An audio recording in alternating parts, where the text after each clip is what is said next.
Testing, testing, 1 2 1 2. Hey, peace. This is Maury Yacob. Hold on, just give me a minute. All right, peace. This is Maury Yacob in Indigenous Talk for the Righteous Entertainment Network LLC, and I'd like to thank each one of you for being on the live chat. Make sure you come in. Make sure you come in and press the like button and subscribe button. Got a little bit of sniffles here real quick, but it'll go away. So I'd like to thank each one of you for being in the chat, being in the lesson with me today, Indigenous Talk for the Righteous LLC. You can see that we also have a call-in number too as well. You can call in at 912-816-1770. If you don't want to come on the platform, you can also now call in. All right. We want to make sure that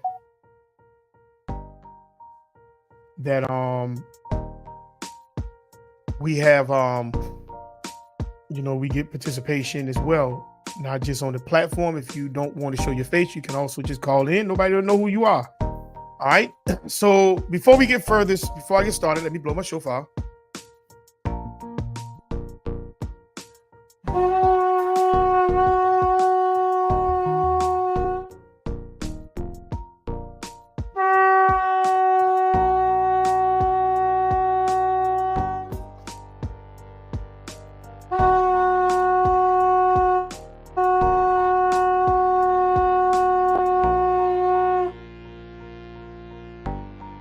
So we thank the Creator for you today. Words of encouragement. We thank the Creator for Sister Sephora joining us. We thank the Creator for Sister Latanya G joining us. All praises. My co-host, Sister Joanne Smith, she'll be joining us in a minute. But we thank the Creator for each one of you today. We're gonna get into some heavy stuff today. We have to make sure, but before we get there, I just thank the Creator for each one of you. Like I say, we have a call-in number. If you want to call in, you can also express yourself through the telephone. If you do not want to come on the platform, that number is 912-816-1770. But we thank the Creator for each one of you today for joining us. We thank the Creator for just giving us the opportunity to come together once again, to be able to hear the word, to be able to decipher truth. We thank the Creator for just giving us the opportunity to have food, shelter, clothes, to maintain ourselves in this oppression. We thank the Creator for just being the Creator, because without the Creator being who the Creator is, then what would we be? What will we be? What will we be? What? The Creator give us the strength, give us the knowledge, the thought pattern. Rather we're going to be righteous or sinful. The Creator does these things. Some of us was just created for the fire. The fuel for the fire. That's what some of us are. So we're going to get there today. We're going to be able to, I thank the Creator for, giving me the opportunity to be able to provide for my family and everything else, to see my grands today.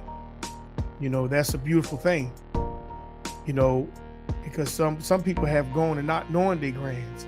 But I thank the Creator for just allowing me to be able to see my grands, to be able to see the generation that's coming behind my seed line.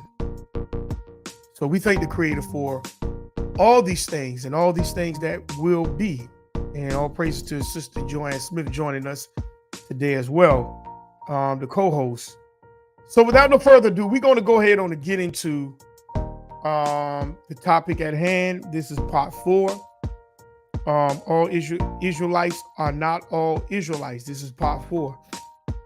Because a lot of people go around calling themselves Israelites. And when it comes to the law, they obscure the law. You know, the law is what the law is. I mean, you can't get around the law. But we tries to find different avenues and different, conjectures to get around the law.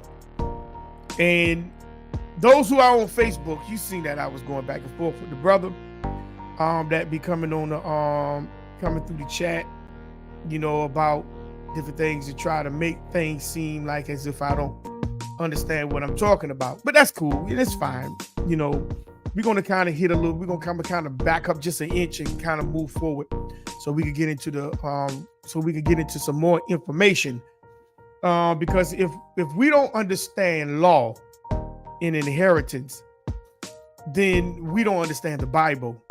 Because the Bible teaches us that the Creator, I hear echo, that the Creator gives us an inheritance, and there are laws that backs up the inheritance law. We could play the games all we want to, but the Creator meant what he said, that there is an inheritance law. And for that being an inheritance law, you have to have consequences that goes with it when you break that law. And we're going to kind of touch on that today. Not kind of, but we're going to touch on that today. All right?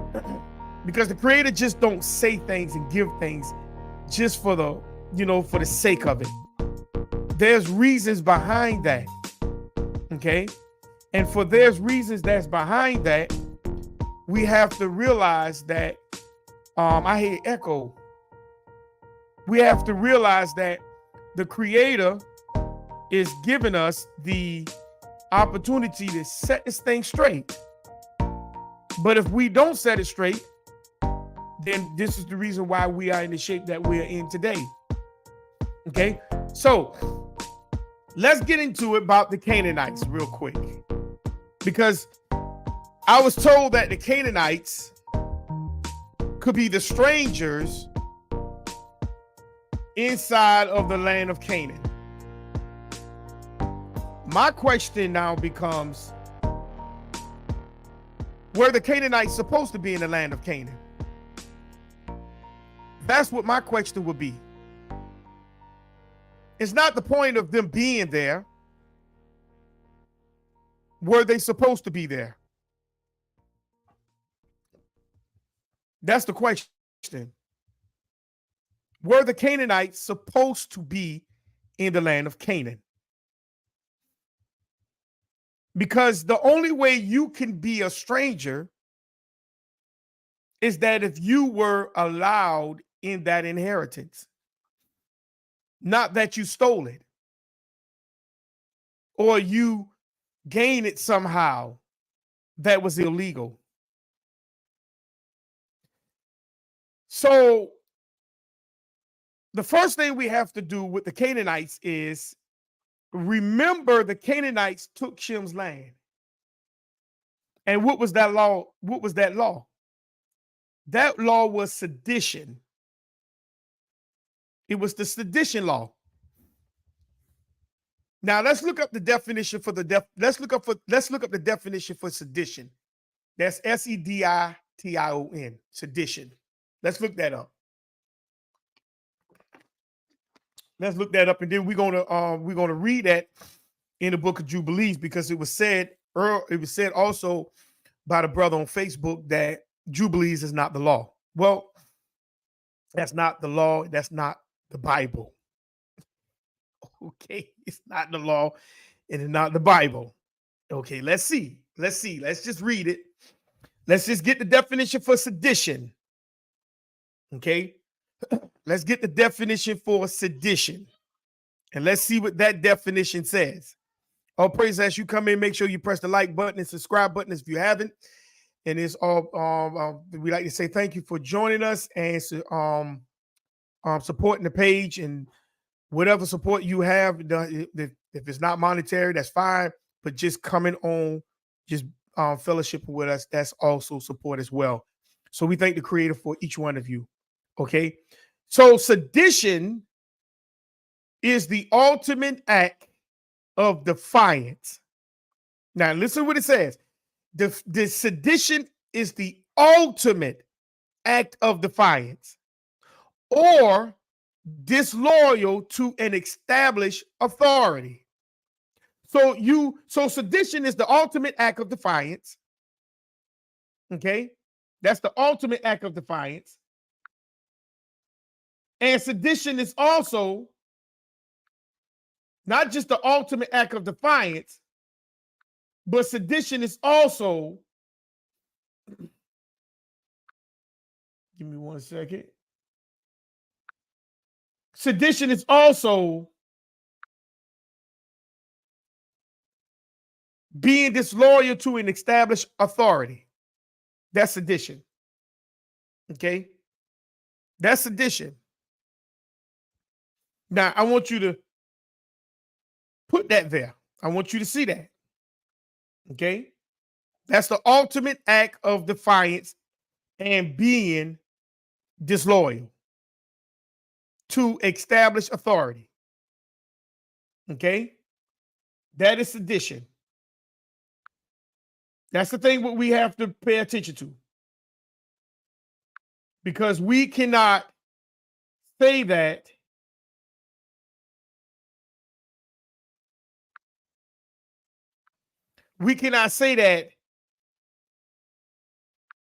we understand the law of inheritance,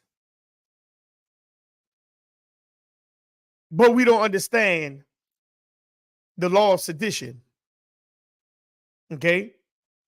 So the question is, who is the Canaanites disloyal to? Let's go to Jubilees, the 10th chapter, verse 30, 31, 30 through 33. Let's just put it like that.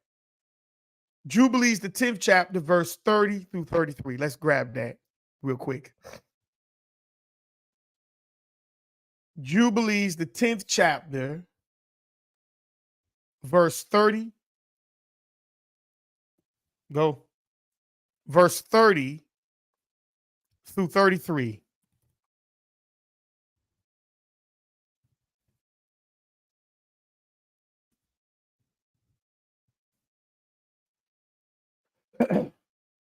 Just grab that real quick. Because you have to pay attention to the wording.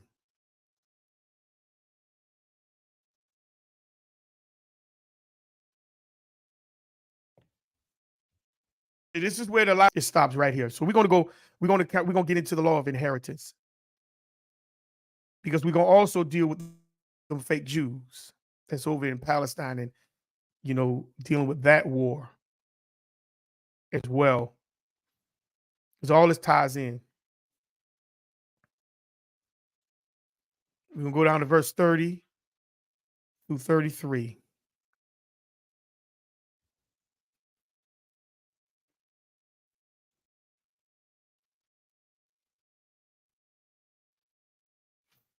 I don't like this book. Verse 30 through 33.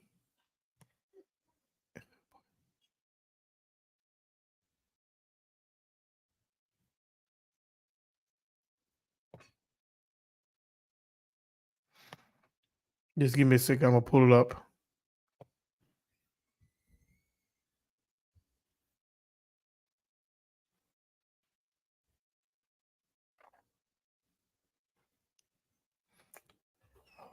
Boy.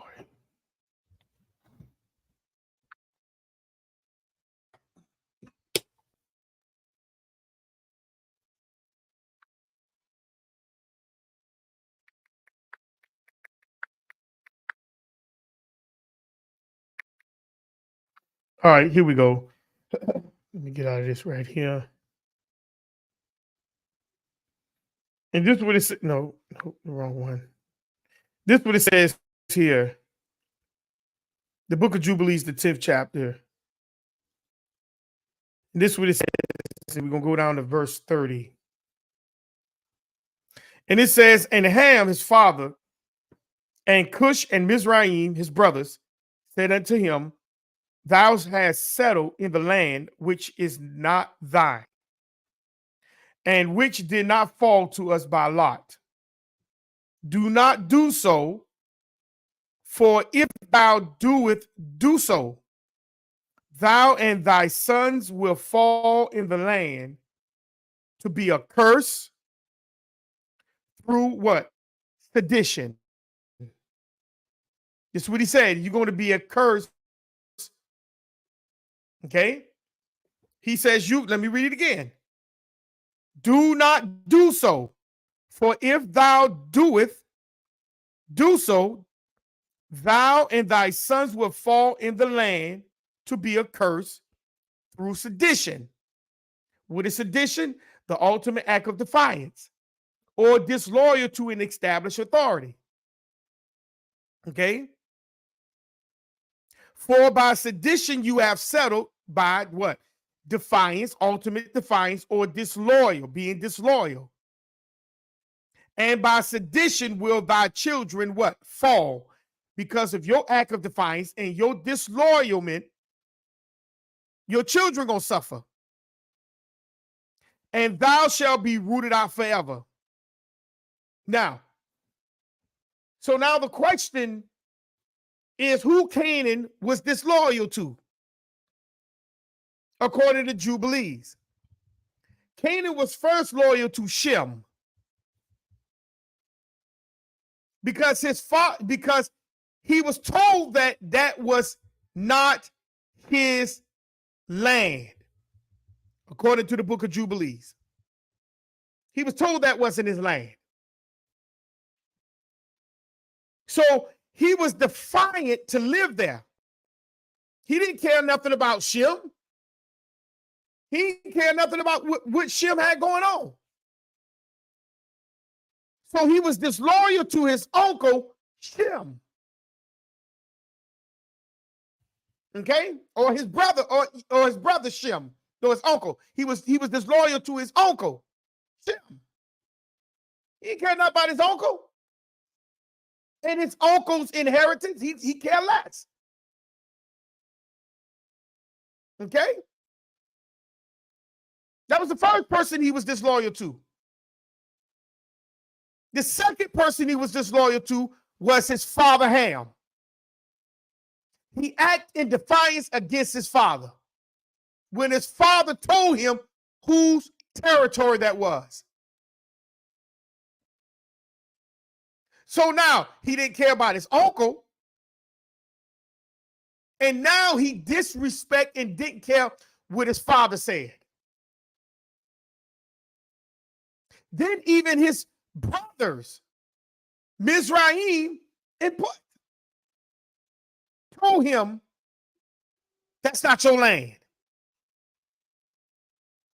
So he didn't care nothing about his father, his two brothers, and he cared nothing about his uncle. Now I want you to put this in your mind. He cared nothing about them. And who else he did? Who else he didn't care nothing about? His grandfather Noah, for blessing that, for being able to agree in the distributing of the land after the flood. Canaan didn't care nothing about that either.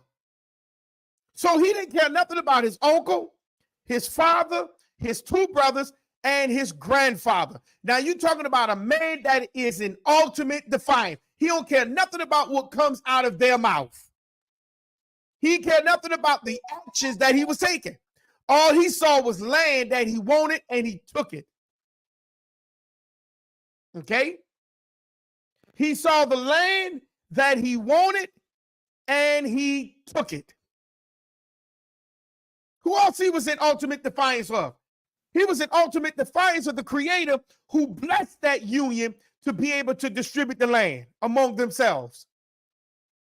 He didn't care nothing about what the Creator said, or the Creator agreeing with Noah and the 3 sons.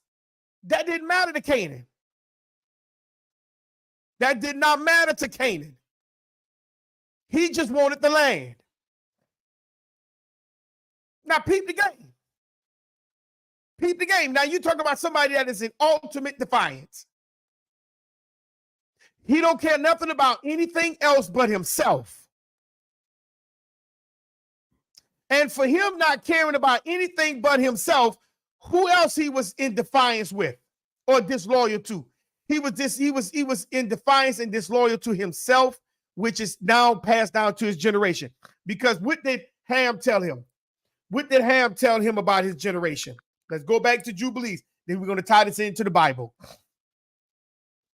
If you stay in verse 30, chapter 10, verse 30, he says, do not do so. For if thou do so, thou and thy sons, you and your sons will fall in the land. Hold on. So he's saying they're going to fall in the land. And by sedition will your children fall.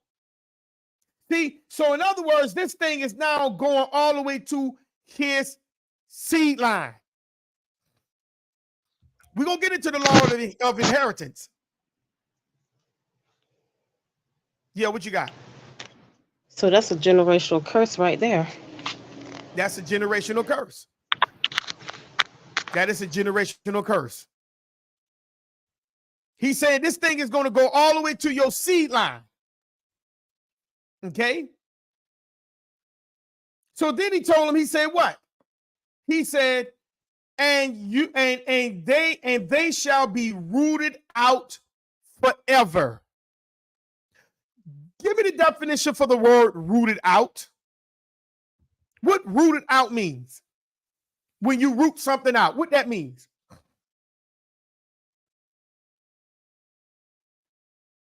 What rooted out means?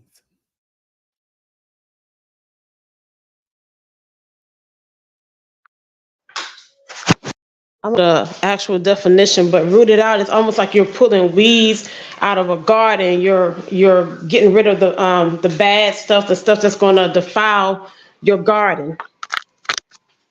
Right. Rooted out means to find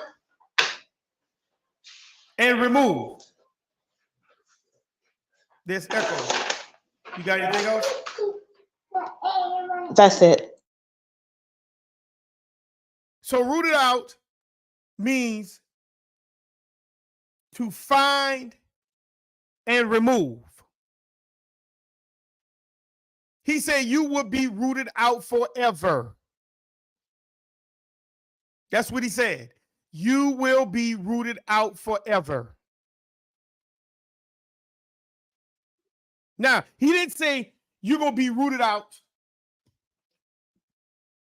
until you become a stranger. He said you're going to be rooted out. They're going to find you and remove you. Okay? So now the question now becomes, in Deuteronomy 32, 7 through 9, let's grab that real quick. Verse 8 is the actual verse that I want. Deuteronomy 32 and verse 8. I want verse 8. It says, when the Most High divided, go ahead.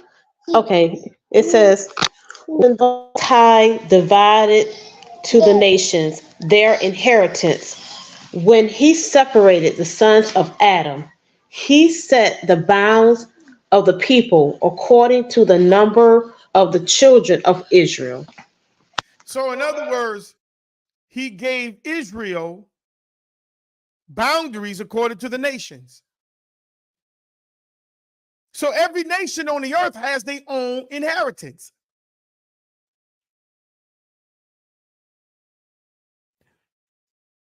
Every nation on the earth, from Ham, Shem, and Japheth, has their own inheritance according to Genesis, the 10th chapter.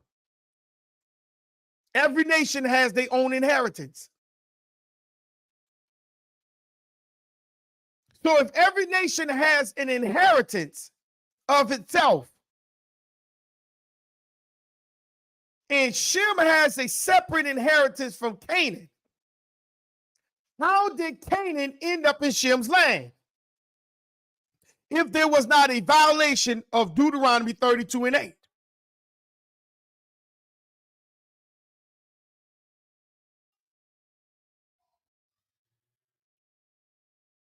I'm gonna ask that question again. If every man has their own territory, okay? They have their own territory. According to Genesis, the 10th chapter, if the book of Jubilees is not canon, how did Canaan end up in Shem's land?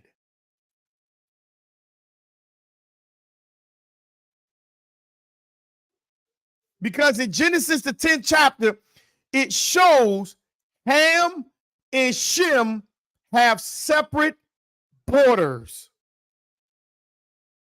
And the Canaanites belong to Ham. How did the Canaanites end up in Shem's territory?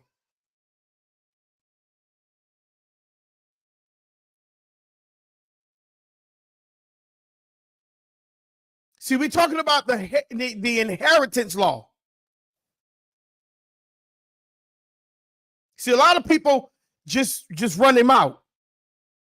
But there's an inheritance law. And Ham told his son Canaan, you will be rooted out forever. You and your generations. Y'all going to be removed. So if you're going to be removed forever, that means you don't belong there.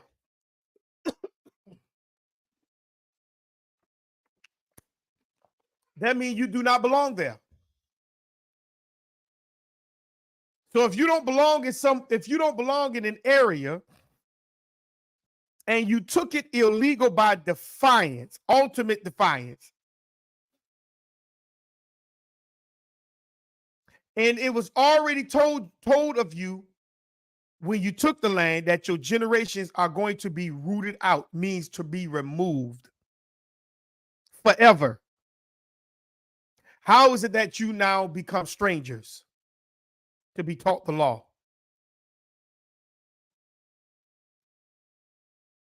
How do you become strangers in the land to be taught the law?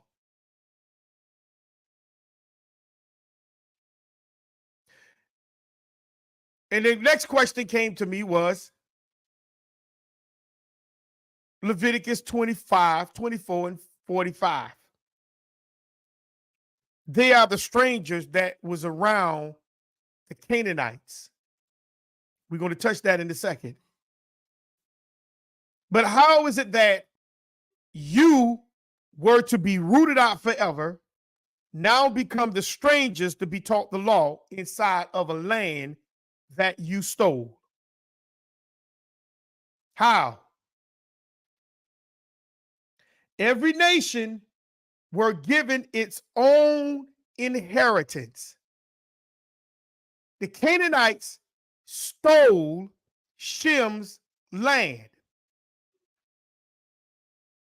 And now, how is it that something you stole, you become that stranger to be taught the law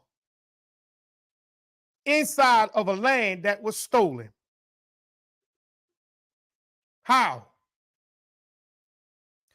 Shalom, brother Emmanuel. Shalom, brother Trey. All praises. Thank you for joining us today. How is it that you now become a stranger to be taught the law inside of a land that you stole by being ultimately defiant. How? This is the question. Because see, some of us, we think we understand the actual importance of the inheritance law. The Creator was strict on the law dealing with inheritance. But now when it comes to somebody stealing an inheritance, and now they come back and take the inheritance, and because they didn't follow directions, they're supposed to treat the thief like a brother. So now you saying is so now what's being said is, if somebody break in your house and you don't eradicate them totally, and they be in a separate room, you can treat them like a brother by feeding them, clothing them, housing them, and teaching them the laws of your house, simply because they broke in your house and became a part of your house. That's what you telling me? Yes, that's what the brother was saying. That's what we're saying. So now the first question is to be asked is, why did Noah make this prophecy in Genesis 9:26? Just pull Genesis 9:26 and let's read that. Why did Noah make that prophecy? Why did he make that prophecy? He said, "Cursed be Canaan." He says, and bless the God of Shem, and the Canaanites are going to be his servants. Let's pull that scripture, sis, and let's read that. Why did Canaan? Why did Noah prophesy that law? Go ahead, sis. Go ahead. What you got? Okay. Genesis 9:26. And he said, blessed be, he said, blessed be the Lord God of Shem, and Canaan shall be his servant. He said, blessed be the creator of Shem, and Canaan shall be his servant. Now, he's given the reverence to the creator because through Shem is how the lineage of the 12 tribes is going to come from. That's why he says the God of Shem, because it's not that the God belongs only to Shem, is that the creator, he chose Shem's lineage for the example to come through. But then he said that the Canaanites going to be a servant. What does that mean? That, oh, now we can treat the Canaanites with respect? That's what that means? That we could treat the Canaanites with respect?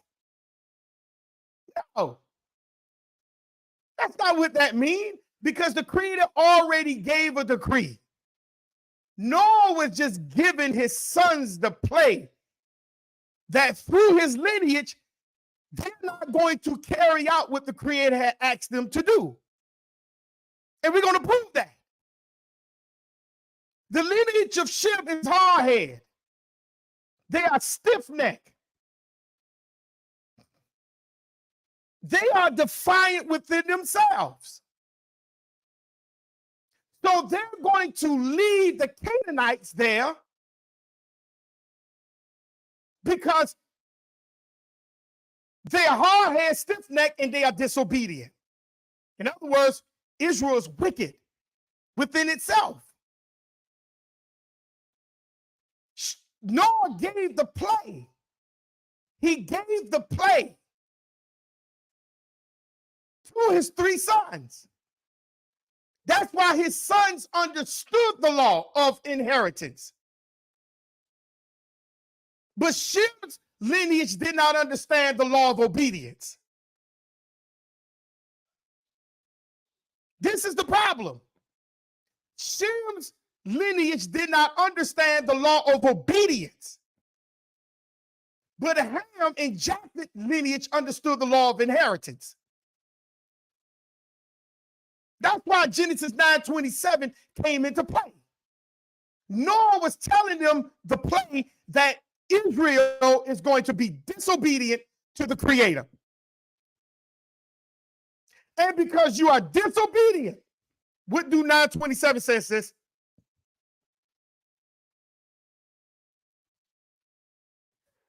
What Genesis 9:27 says, sis?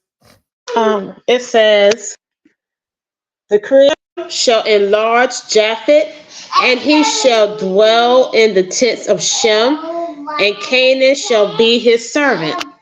So now Japheth is now coming in the tents of Shem. Why is Japheth coming? Is Noah telling Shem that you should take them as strangers to and teach them the law?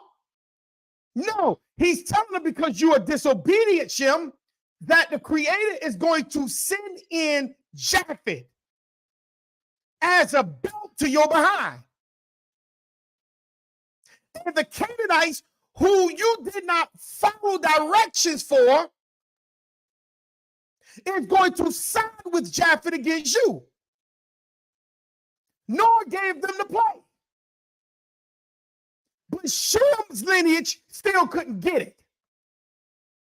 Because you know why? Blessed be the God of Shem. Oh yeah, I'm an Israelite. That's right. We got next. We got next. You got next of what? You got next after the Gentiles finished ruling? But you was chose to rule the Gentiles. How do you have next when you are out of line and being in disobedience? How? This is the problem. See, we don't understand the law of inheritance. You got next to rule your own inheritance? Only reason why they say that they got next is because they know they're out of line. And they know that they know the curse that was put upon the Israelites for not the other nations, because of the other nations, is because of their disobedience. And we're gonna get into that. What is the second question? Are the Canaanite strangers that Leviticus 25:45 or 44:45 is talking about? The answer is no. They're not the strangers. How can you be a stranger when law already told you that you're going to be removed forever? His father told him that you're going to be removed forever. So how is it that you are now the stranger? How can you be a stranger in something you stole?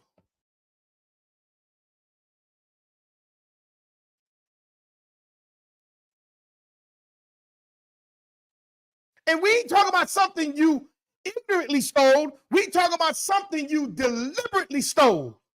You was defiant at stealing. You ignored every authority that came to you. You knew you were stealing it. How in the world you become a stranger to it? And you built all your kingdoms on it. Sis, get Numbers, I think that's Numbers, the 9th chapter. Get that Numbers 9 and 1. They built all their cities on it. They didn't care nothing about who land it was. They built their cities, and that's why the land became the name of Canaan.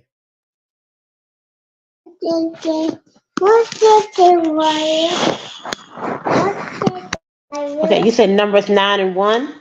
Numbers 9 and 1. Okay, it says, and the Creator spake unto Moses in the wilderness of Sinai in the first month of the second year, after they were come out of the land of Egypt, saying, Go ahead, keep going. let the children of Israel also keep the Passover at his appointed season. That's not the one I want. That's not the one I want. Okay. I'm gonna skip over. Let's go to Joshua. I got to get that one in Numbers. Hold on. Let's go to Joshua. Let's go to Joshua, the 24th chapter. Start at verse 13. Start at verse 12.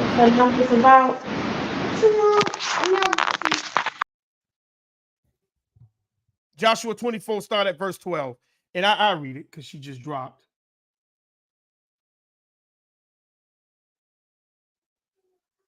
And this is what it says right here. Joshua, the 12th chapter. Joshua 24, and I start at 12.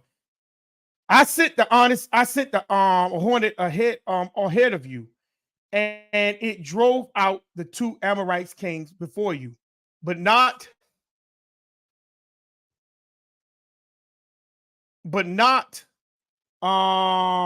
by your own sword or bow. So I gave you a land on which you did not what? Toil, and cities that you did not what? Build. Okay? And now you live in them and eat from the vineyards and olive groves that you did not plant.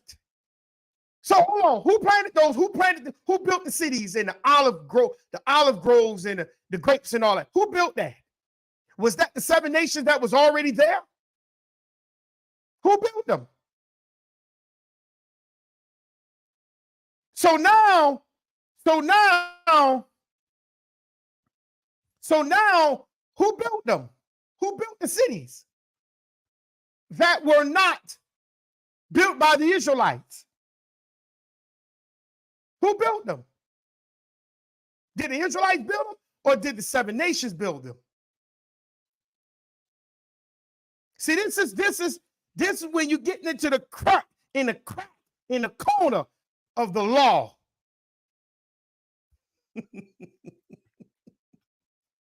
So now the Israelites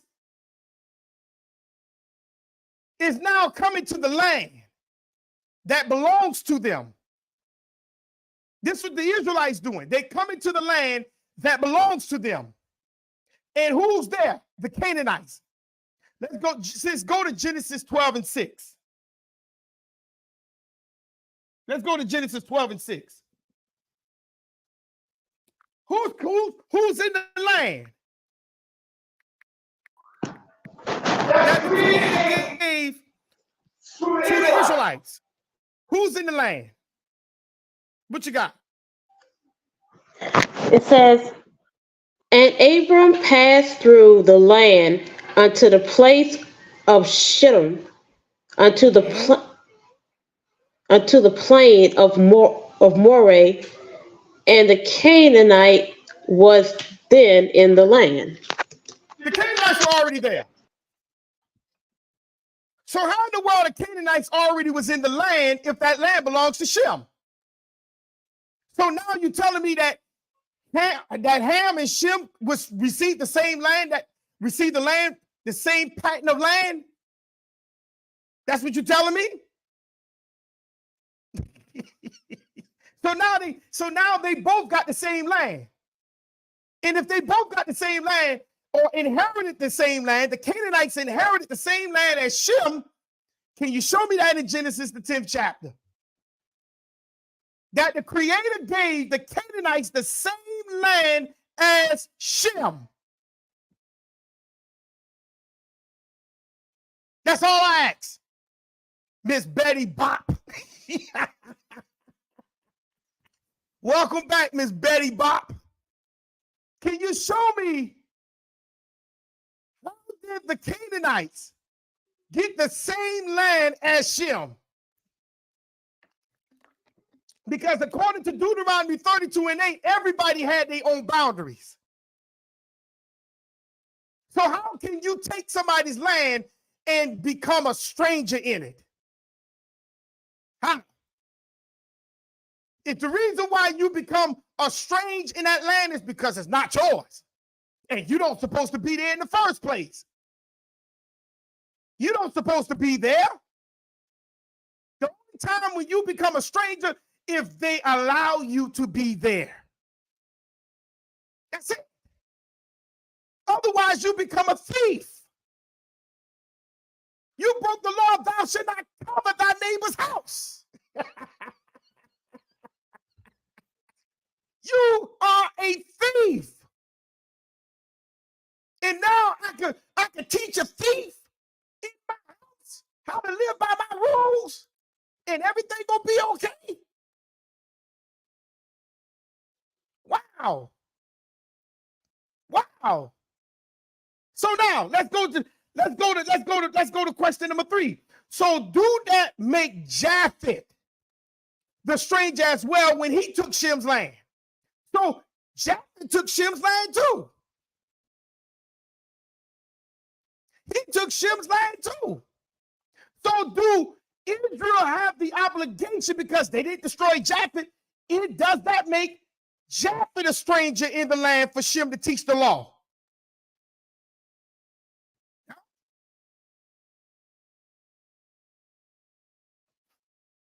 Does that make Japheth the stranger too? Because they came in and took Shem's land the same way the Canaanites did it. But Japheth was under obligation by the Creator to take the land. The Canaanites just took it. They wasn't under obligation by nobody.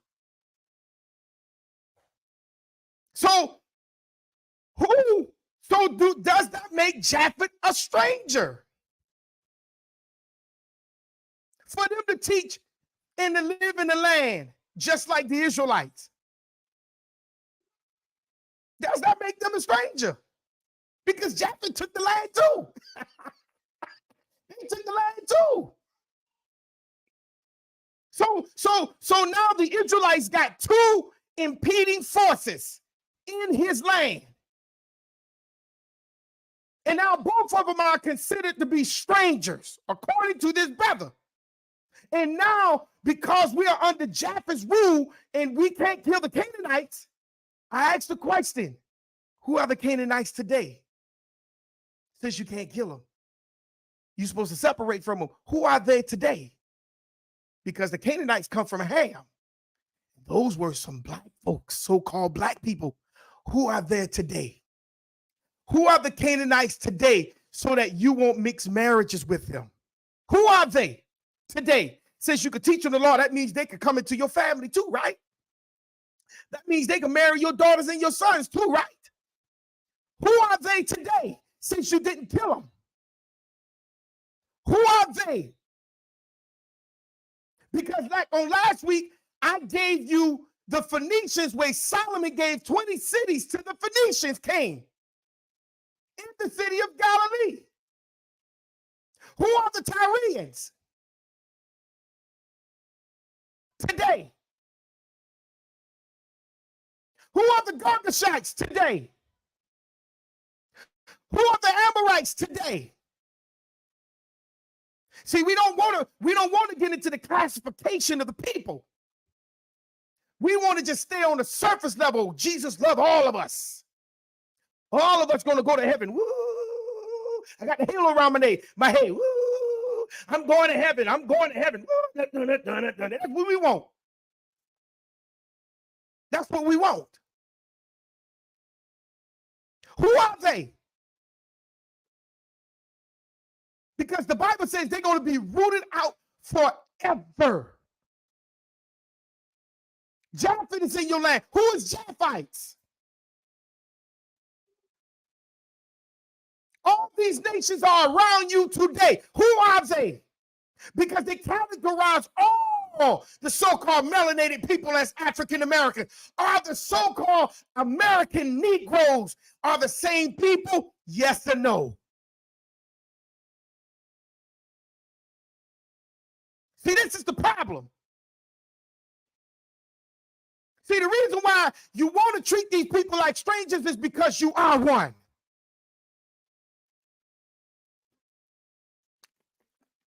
And I'm going to prove my point.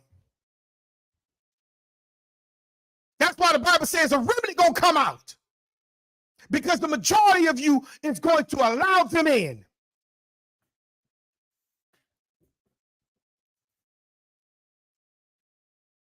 What is the fourth question?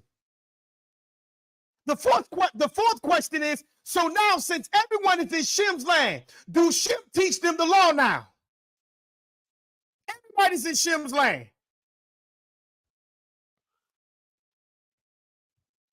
Sister Latanya say, I would like to know who you feel like are the Moabites, the Canaanites, the Edomites today. I don't know. I just know the so-called black people are most importantly the Israelites, but also the Hamites.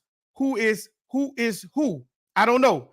I'm gonna get into that. I'm gonna get into that in a few minutes, sis. I'm gonna get into that in a few minutes. That's a very good question. That's a very good question. That's a very good question.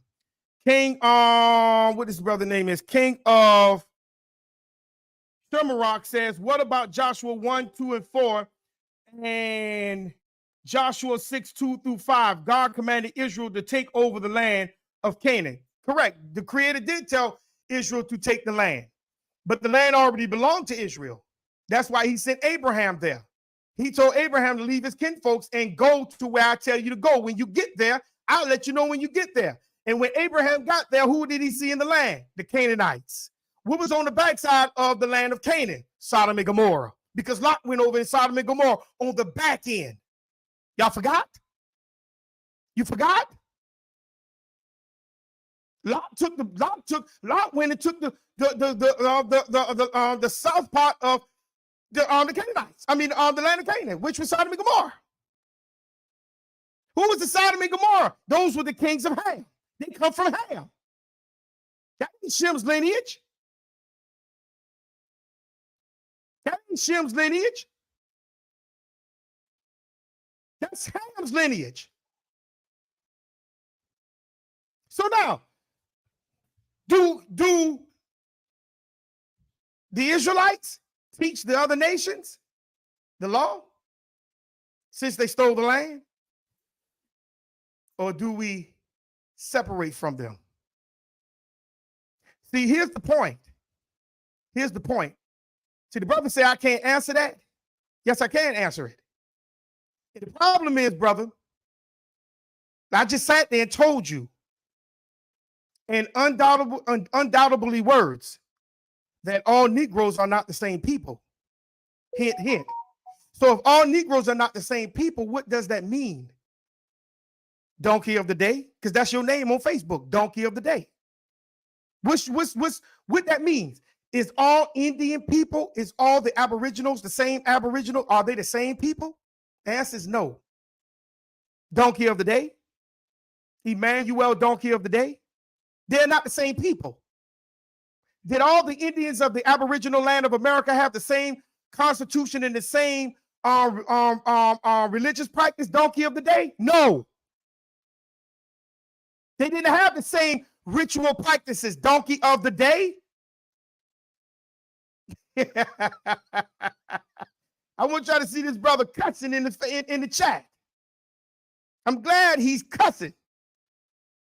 That just shows you he's more of a donkey than anybody. See, this is what I'm talking about.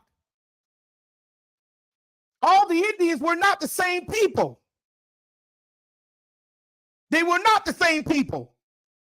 So if they were not the same people, then that telling you, how did all the Indians of the Aboriginal Americas become African American? Donkey of the Day? They classify all the Indians to be the same. Donkey of the Day? So now, let's keep going. Let's go to Proverbs 13 and 22. Let's go to Proverbs 13 and 22. Let's pull up some scriptures. Let's get into some inheritance scriptures. Because see, this is the problem. We don't understand inheritance laws. That we could just think that somebody could just come take your land and then you're supposed to just treat them and teach them and execute the law with them. That's the reason why you are all classified as Black, colored, Negro, African American, Afro American, and not even out on your birth certificate. They leave that classification blank now today. See, that's what I'm talking about. We don't understand. If you got babies today under the age of 20, I say 22 on down, they quit putting classifications on your birth certificate because I already showed you, I think in part 2, that the word nigger, Nigger, represents the Indian, the dark-skinned Indian of the Americas. That's in the Oxford Dictionary. I showed y'all that. The word colored come from Walter Plecker of 1924. When they remove you and stop you from being classified as Indians to now being classified as colored. See, all this is facts. All this is actual law on the books. These are laws on the books, rules on the books. How they classify you, like the brown paper bag test. 1 drop of black blood is octoroom and rocktaroom and all these other rooms. How they got you to classify all these people to be you. This what they did. This what they did, family. And donkey of the day say I can't answer the question. Nah, it's not the point that I can answer the question. The donkey of the day don't want the question answered. He just like the hee-haw, hee-haw, hee-haw. That's all he like to do. Proverbs 13:22 says, what you got? A good man leaveth an inheritance to his children, and the wealth of the sinner is laid up for the just. I got a question. It says the wealth of the person is laid up for his children. How did the Canaanites leave the inheritance of Shem to their children? Explain that. I need that explained. How did the wealth of the children of Shem was laid up for the Canaanites? How does that supposed to work? How does that work? So the Creator just ignore the inheritance law, that something that you were given now can be given to somebody else? How does the Creator deals with that? But it says the wealth of the sinner is laid up for the righteous. So now, when the Canaanites cross over into Shem's land, now the Canaanites can lay that land up for Shem. I mean, lay that land up for their people, their children and children. Huh? Because the Creator said, according to Proverbs 13:22, the wealth of a person lays that up for his children. So Shem's land was stolen by the Canaanites. How do Shem lay up the inheritance for his children if somebody else already got it? How does that work? So now I can come to your house and take your house and give it to my children. That's what you're saying. See how stupid that sounds? That sounds stupid. I could take your house and include your house to my house and give your house without me purchasing it, without you selling it, and give it to my children. See, this is the ignorance of the inheritance law. Let's go to the next one. Proverbs 20:21.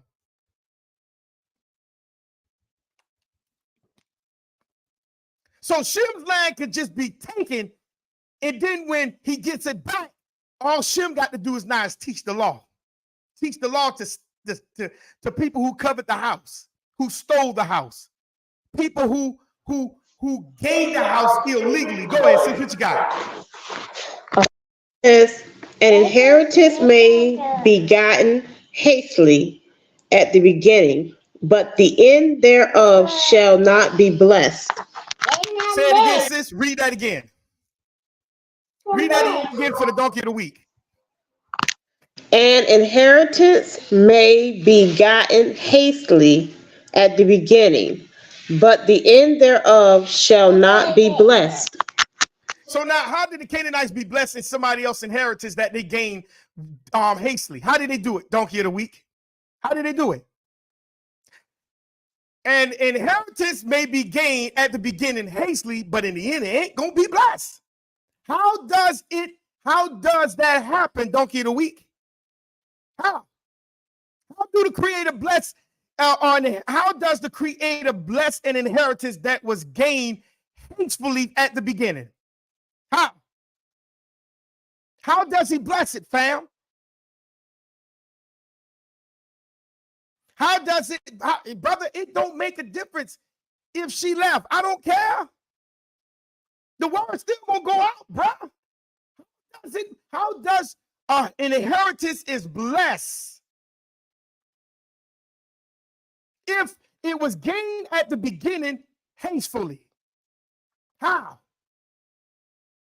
How does that happen? Sis, let's go to the next one, sis. Psalms 37 and 29. Because see, people think that they can just gain things fast and be ultimately defiant by it and think that the Creator gonna bless it.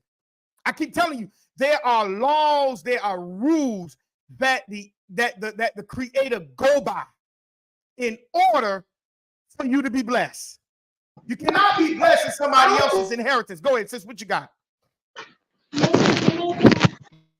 It says, the righteous shall inherit the land and dwell therein forever. So now, how was the Canaanites righteous by stealing someone else's inheritance? How was the Canaanites righteous by stealing someone else's inheritance? How is Japheth blessed by coming and taking over somebody else's inheritance? How? How was Tyre? Now notice Solomon gave Tyre 20 cities. Tyre just didn't take the cities. Solomon gave him those cities. In other words, Solomon invited Tyre into the land of Galilee to take.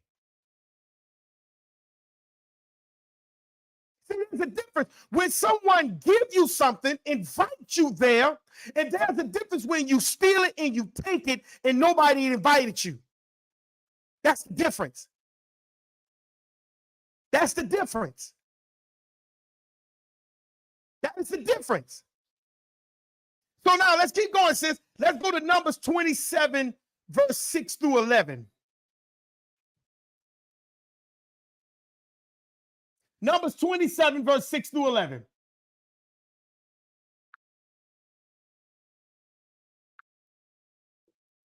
See, this is what I love. When you don't know the inheritance law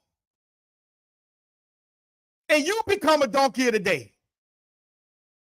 Just like this brother, Emmanuel, he's a donkey of the week. If you don't know the law, you become the donkey of the day. What you got, sis? Numbers, let's say Numbers 27, 6 through 11. And the Creator spake unto Moses, saying, the daughters of Zelophehad have speak right.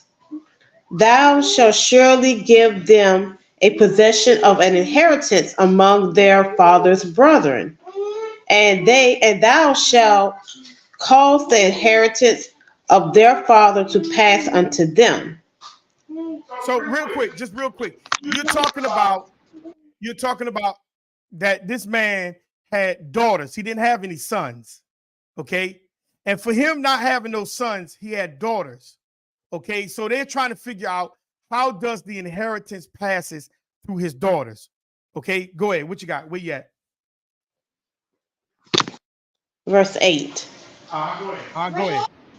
And thou shalt speak unto the children of Israel, saying, if a man die and have no son, then ye shall cause his inheritance to pass unto his daughter. And hold on, real quick. So now the man dies with no sons but have daughters. So now the inheritance passes to his children, which is his daughters. It don't pass nowhere else. It goes to his daughters. So this is why I keep telling people. A lot of people talking about, like when he tried to say, "Oh, sis, you need to learn in silence." He don't even know what that verse meant, but he just repeated because he throws up. He throws up with somebody that told him. Go ahead, sis. What you got? Verse 9. And if he have no daughter, then ye shall give his inheritance unto his brethren. So now, if he don't have any daughters nor sons, it goes to his brothers. Because that's the next kin. It goes to his brothers. This is the same inheritance law that the United States corporation goes by today. If a parent dies and have one child, that child is an inheritance of that estate. And if the parent dies with no children, then the siblings can come in. This is the same law. It's the same law that the United States Incorporation go by today, called the estate law. Go ahead, sis, what you got? Verse 10.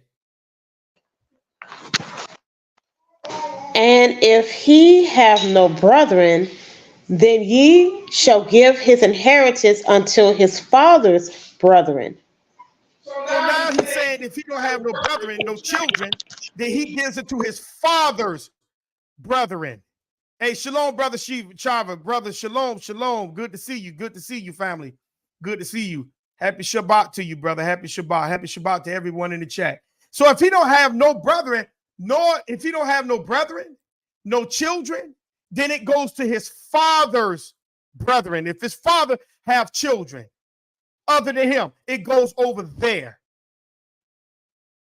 You see how that go? Verse 11, what it says, sis? This is the same estate law that the United States Incorporated go by today. Go ahead, sis. And if his father have no brethren, then ye shall give his inheritance unto his kinsmen that is next to him of his family, and he shall possess it, and it shall be unto the children of Israel a statute of judgment, as the Creator commanded Moses. Now, this is where the corporation splits. In other words, if he don't have no family, then it says that Israel goes back to his tribe. But the United States Incorporated takes it and put it back within its possession, meaning it takes over your properties or your estate because you don't have anybody to look over it. That's what that is saying. So now, when we see that the United that this is actual law that you follow today under your own estate. Now, what the King Shamrock say? I guess he come from Ireland. I guess he come from Ireland. He said, when it says, "I will give to you and to your descendants the land in which you are now a foreigner, the whole land of Canaan will belong to your descendants forever, and I will be their God." What you mean by that, brother? Your question is all over the place. Make it plain. Anyway, going back, it says, what does this scripture in Genesis 17:8 means? Says, pull Genesis 17:8. Pull Genesis 17:8, sis. And then we're going to move to Numbers 36:6-9. Pull Genesis 17 verse 8. What that says, sis? Okay. It says, and I will give unto thee and to thy seed after thee the land wherein thou art a stranger, all the land of Canaan, for an everlasting possession, and I will be their God. So you saying he gonna be the Canaanites' God? You sound dumb. He's talking to Abraham, and he's telling Abraham that the seed that's coming from him he's going to be their God, not the Canaanites' God. That's dumb. Wow. Anyway, let's go to Numbers 36:6-9, sis. Wow.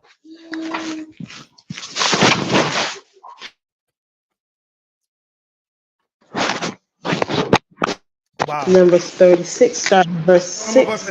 Some of us and I don't understand it. Yes, go ahead. Okay. This is the thing which the Creator doeth command concerning the daughters of Zelophehad, has saying, let them marry to whom they think best, only to the family of the tribe of their father shall they marry. So stop. They got the inheritance of their father because it was only girls, women, daughters that his father had.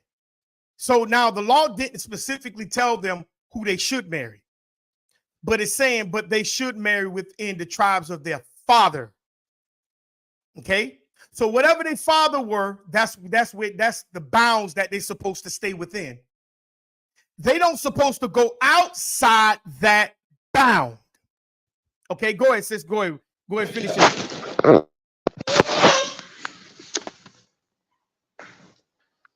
So shall not the inheritance of the children of Israel remove from tribe to tribe. For every one of the children of Israel shall keep himself to the inheritance of the tribe of his fathers. So now, if Israel is bound to the inheritance of their father, how in the world the Canaanites are not? If the Israelites are bound to the tribes of their father through inheritance, how is the Canaanites not bound? Come on, donkey of the week. How is the Canaanites not bound to the inheritance of their father if the Israelites are bound to their father by tribe, by tribe, by tribe? Go ahead, sis. What else you got? What verse you on? Verse 8. And every daughter that possesseth an inheritance in any tribe of the children of Israel shall be wife unto one of the family of the tribe of her father, that the Read that children again. Read that again. Read that again. Read that again. and every daughter that possesses an inheritance in any tribe of the children of Israel shall be wife unto one of the family of the tribe of her father. That the So she can't go. Go ahead. oh, Go ahead. Finish it up. I ain't meant to cut you off.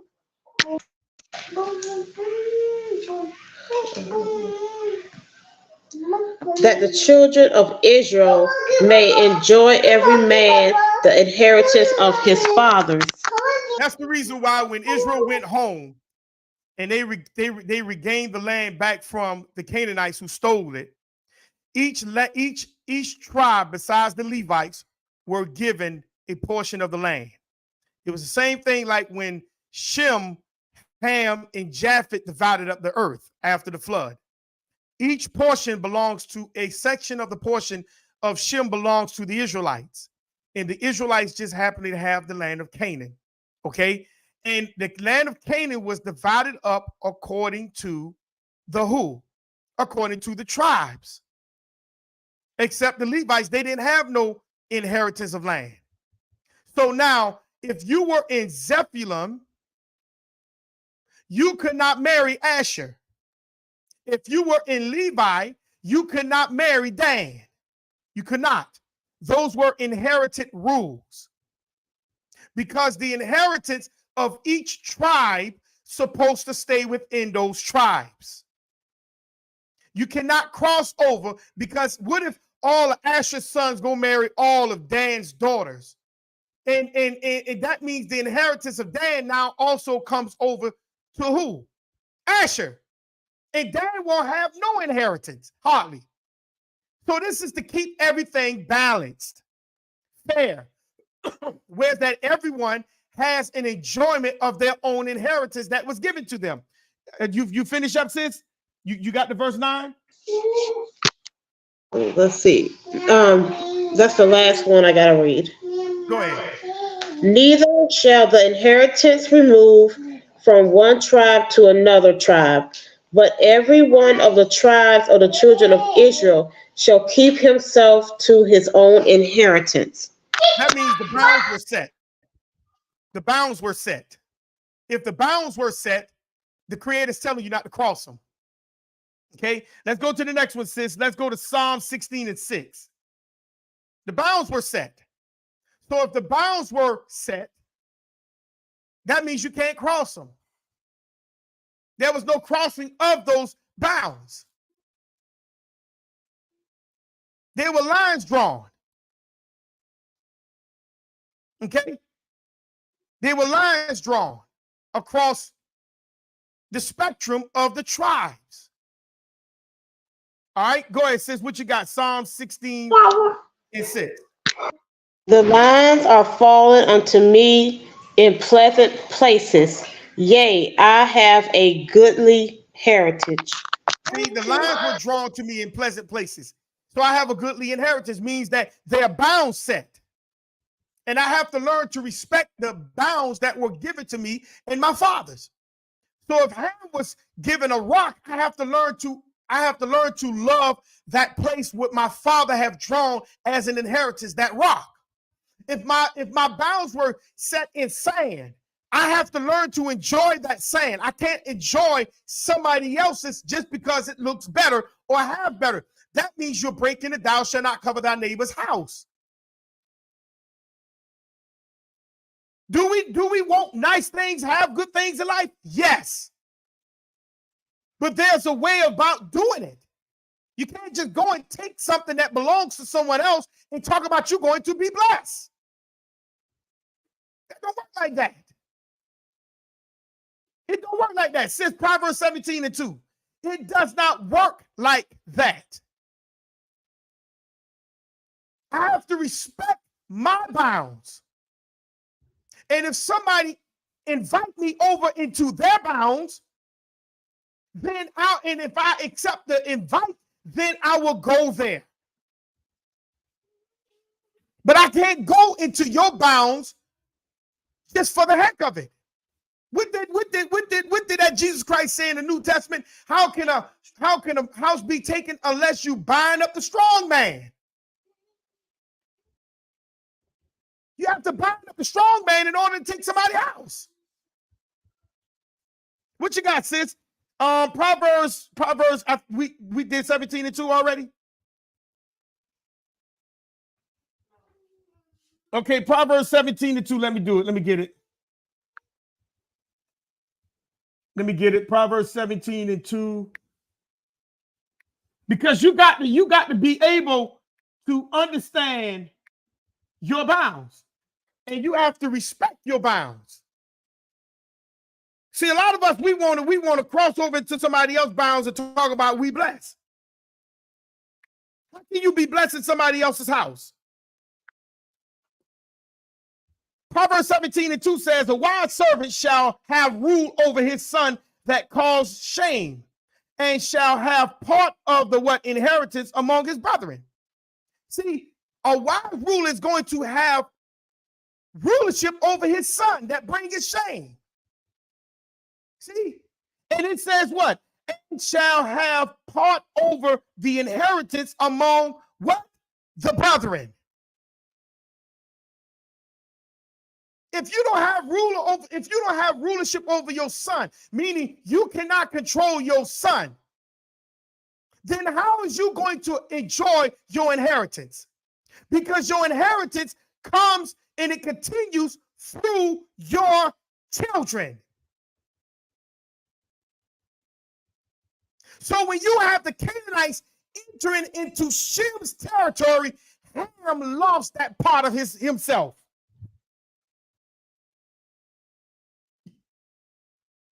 Because your sons carry your inheritance forth.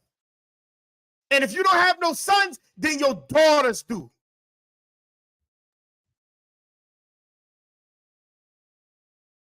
And this is what carries you into the future. That's why David told Solomon,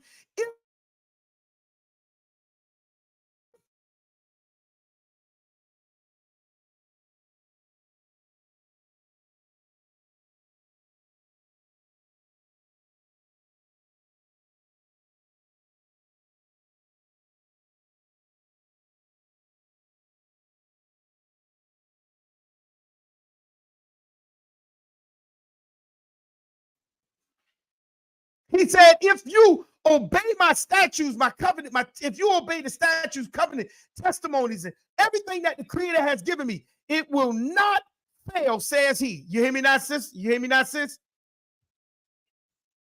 It will not fail, says he, a man that sits on a throne of Israel. It will not fail. It won't fail because you're following the law of the Father. You're following the law of the Father. And the Father gives the guidance to the inheritance because he was the one that established the inheritance before his children. And as he get up in age, he began to establish the inheritance to his children. But how can you establish an inheritance that somebody stole?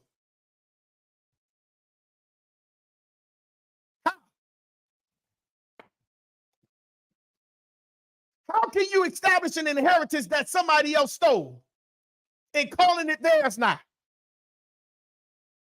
Since let's do a favor, do me a favor, pull up the 1828 Webster Dictionary.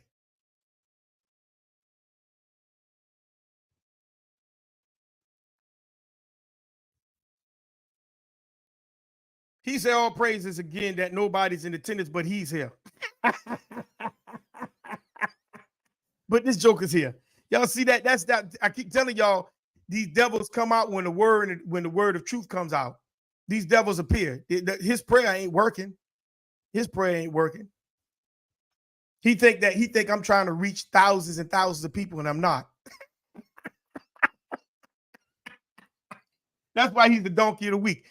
Everybody put in the chat donkey of the week.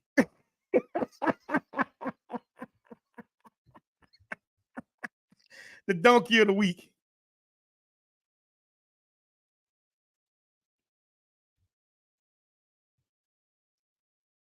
You hear me now, sis?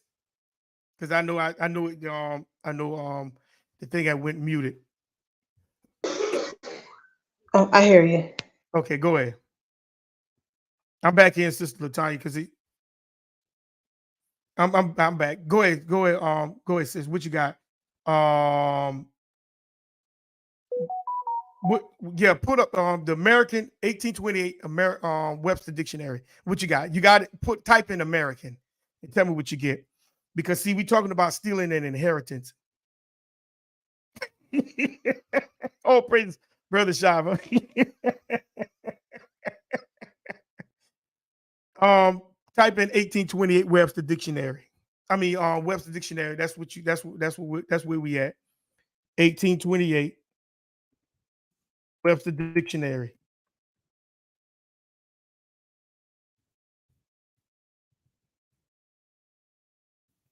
And type in the word in the chat. Type in the word American and tell me what you get.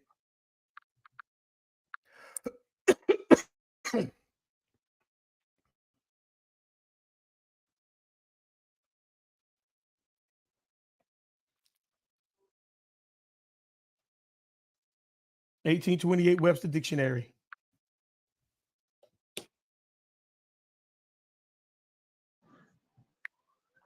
Okay, then you said put American. Yeah. Type in the search bar American.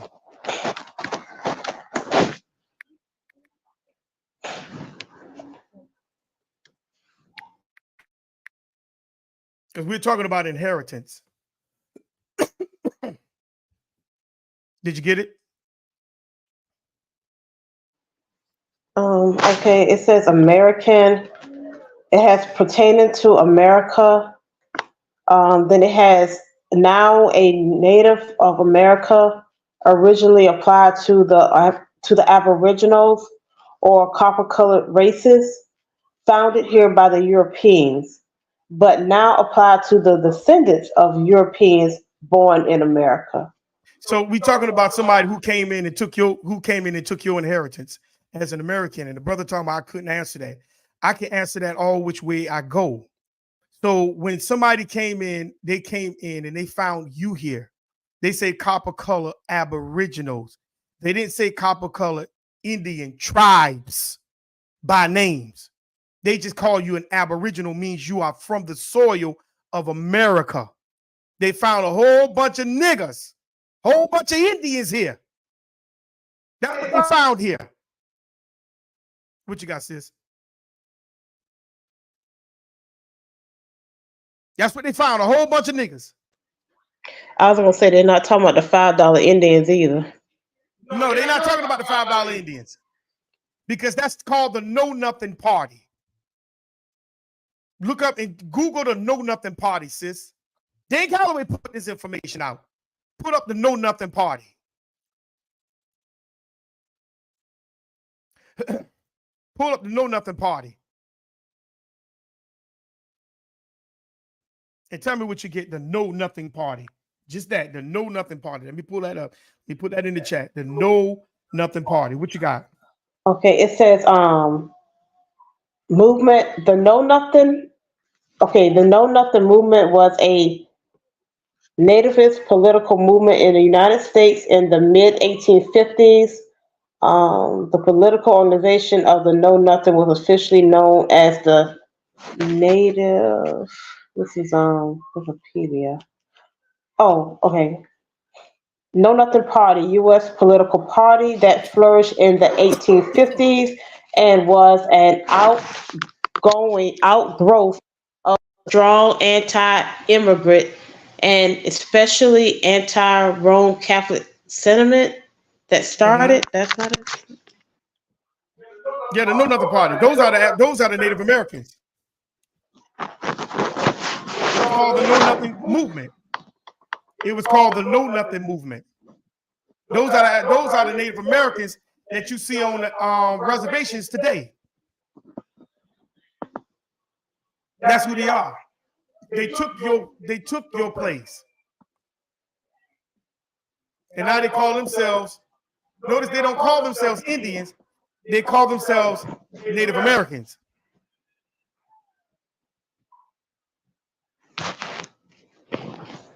They took your place. They took your place. Can Go I ahead. can I backtrack? Okay, some of that was cut off, but I found all the information. So it was saying that the Know Nothing movement was a Navis political movement in the United States in the mid 1850s. The national political organization of the Know Nothings was officially known as the Native American Party prior to 1855. Thereafter, it was simply known as the American Party. It says members of the movement were required to say, I know nothing, whenever they were asked about its specifics by outsiders. So in other words, they hid your history.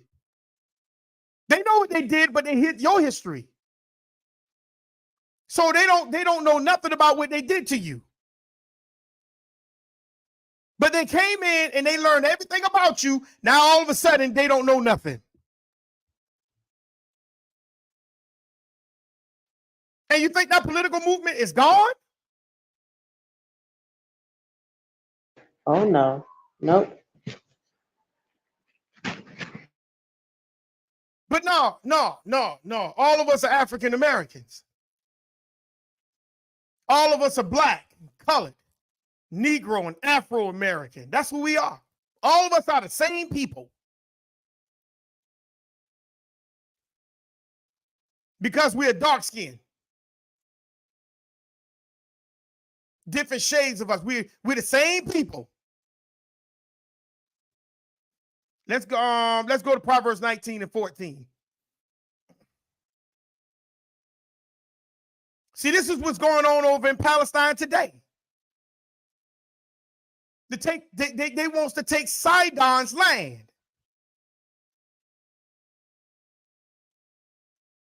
This is what they want. They want to take Sidon's land. Them same fake Jewish people wants to take Sidon's land and call it their land. And saying that what? They're the people from Abraham, Isaac, and Jacob. You can't be an Indian and you can't be an Israelite.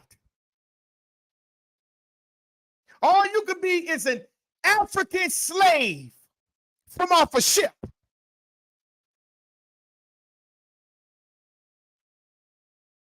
This is what they got you thinking. When somebody come and take your stuff, you got to be a foreigner. The same way this man say, this brother, the donkey of the week say what? You got to teach them the law because they're the strangers that's in your land. You got to be modest with them. You got to be able to yield to them and bring them into the fold. Oh, because you remember David married Bathsheba. So Israel was wicked. I just sat there and said that earlier. Israel was wicked as hell. Just because the Creator chose them does not mean that Israel was righteous. All the Israelites were not righteous during that time, not even today. No.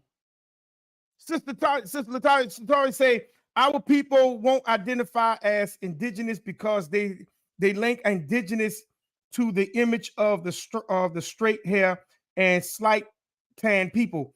They think their melanin means African. That is 100% correct, sis. That is 100% correct. Because you know why we link that? We link ourselves dark skin to Africa is because we was told by foreigners. We were never told by our parents that we come from Africa. We were told by foreigners we come from Africa. Because the foreigners came in and took your inheritance. They came and took your inheritance and now making you a foreigner in your own inheritance. And this is what I'm talking about. When somebody come and take your stuff, you can't treat them. That's why the Bible says in Deuteronomy 7, and if you read verse 4, he says, treat them harshly. Do not make covenants with them, because if you do and you sit there and treat them lightly, they're going to take your inheritance. And taking your inheritance is making you serve another God. It's making you making them able to set up a chariot poles and altars of their choosing in front of you. Why do you think we are under this weird vibration? Why do you think we're under this weird vibration? This weird frequency. They are now bringing out all kinds of stuff in front of you and don't even care. They are ripping and robbing the land. And we sit there and look at them as they building more highways, as they throwing up more apartments, and you seeing them killing the animals, and we don't even care nothing about it. We see dead deers on the side of the road, dead raccoons, dead possums, and all these on the side of the road, and none of us don't even care because we don't think we belong here anyhow. You think you belong in the desert where the dirt at, but he gave you the land of milk and honey. But it's amazing that the Africans come in here. And the Africans got you trying to go back over there. It's strange. Notice I say trying to get you to go back over there because you never was, but they got you thinking you was. This is what the foreigners do. So since let's go to 5 verse 19 and 14, we already read that. The Creator will never give you someone else's inheritance. Never. He will never give you someone else's inheritance. Go ahead, sis. What you got? Proverbs 19 and 14. Okay, it says, house and riches are the inheritance of fathers, and a prudent wife is from the Creator. So house and riches are from the Father, but a prudent wife is from the Creator. House and riches are from the Father because he goes out and work and gather these things for his house. But a prudent wife is from the Father because why? What the prudent wife going to do? She's going to help you maintain those riches. That's what a wife does. She's going to help you steer that camp. What I mean by the camp, the house. Not no whole bunch of people across the earth. She's going to help you steer the house. She's going to make sure the house stays balanced. As the man go out and gather the riches in his inheritance, she's going to help him sustain those things. She's going to help sustain those things. That's what she's going to do. That's what she's going to do. That's why a female is just as important into the inheritance as just a man. Because if a prudent wife comes from the Creator. So you know when you have a wife is when that woman helps that man establishes himself, foundate himself, motivate himself. She helped that man uphold himself within the inheritance of himself. That's why in the indigenous community, they have high hopes on the female. Not saying they overlook the male. It's a matriarch. What is the matriarch? The woman rules? No, that's not talking about the woman. It's talking about the feminine energy. The feminine energy. What is the feminine energy? It's talking about the land. That's the feminine energy.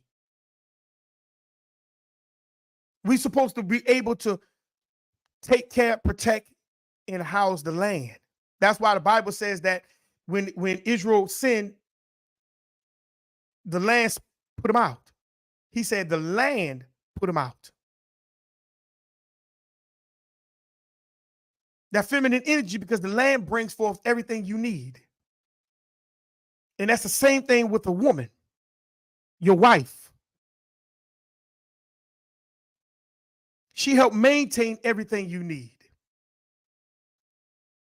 And if you don't have that female on your side, you're not going to be able to maintain the inheritance correctly. Some of you say, oh, no, that ain't true. I can have a lot of riches and I can have this. But tell me how you're going to maintain the inheritance after you're dead. What are you going to do? Because she's bringing forth your legacy.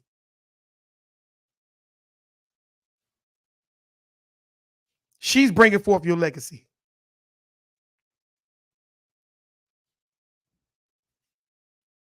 That's why we don't mix seed. She's bringing forth your legacy. The Creator do not give you anybody else's inheritance. That's why he tell you not to mix seed, because those women don't belong to you when you marry a foreign woman. She don't belong to you. That's not your land. That woman constitute land, L-A-N-D. Go ahead. Mixed with these different and other nations, what they're going to do is they're going to bring their culture to you, and more likely they're going to draw you from your beliefs into theirs. Correct. And why do you think Nehemiah in chapter 10, pull up Nehemiah the 9th chapter and start at verse 1, and then we're gonna go from 1 through 4, and then we're gonna jump over to the 10th chapter of Nehemiah. And then let's see what it says. Because that's why Nehemiah had to do what he did. A lot of people don't want to talk about that. That's the reason why when the Israelite man had married a Canaanite woman and brought that woman into the temple, what did they do? They ran a spear between both of them. He ran a spear between both of them. Because you're bringing a foreign land into the temple. Foreign land, that woman is constituting the land. She's land, she brings forth. When you plant in the ground, that's the same thing when you sit there and bring forth a child from a woman.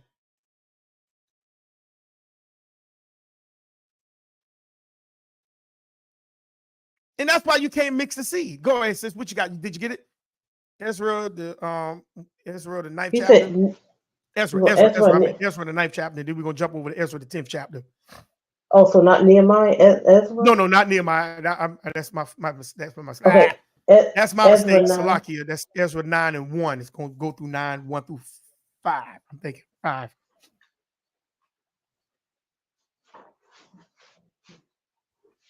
That's why you have to be in your inheritance, land and female. That's why he gave you your own particular female of your own people. And the female has to stay within her own inheritance. That's why he gave you a planter, your own men. I have it. Go ahead. Okay, Ezra 9 and 1. Now, when these things were done, excuse me, the princes came to me, saying, the people of Israel and the priests and the Levites have not separated themselves from the people of the lands, doing according to their abominations, even of the Canaanites, the Hittites, the Perizzites, the Jebusites, the Ammonites, the Moabites, the Egyptians, and the Amorites. Go ahead. For they have For they have taken of their daughters for themselves, and for their sons, so that the holy seed have mingled themselves with the people of those lands.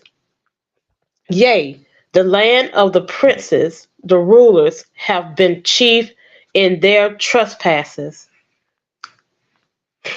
So they mixed the what? The holy seed with those nations that was around them. And it wasn't just the Canaanites, it was the Egyptians and everybody else that was around their family. It was the Egyptians, it was everybody else that was around them that they mixed their seed with. And this is the problem. See, we see that the Bible teaches us not to mix our seed, but we keep saying, oh, I could go and be with whoever. I'm a man. I could go and be whatever woman I want. But the other nations had a problem with that. Now jump over to chapter 10, what it says.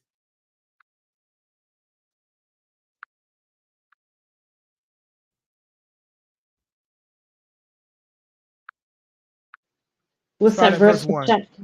Oh, one. Start at Okay. verse 1.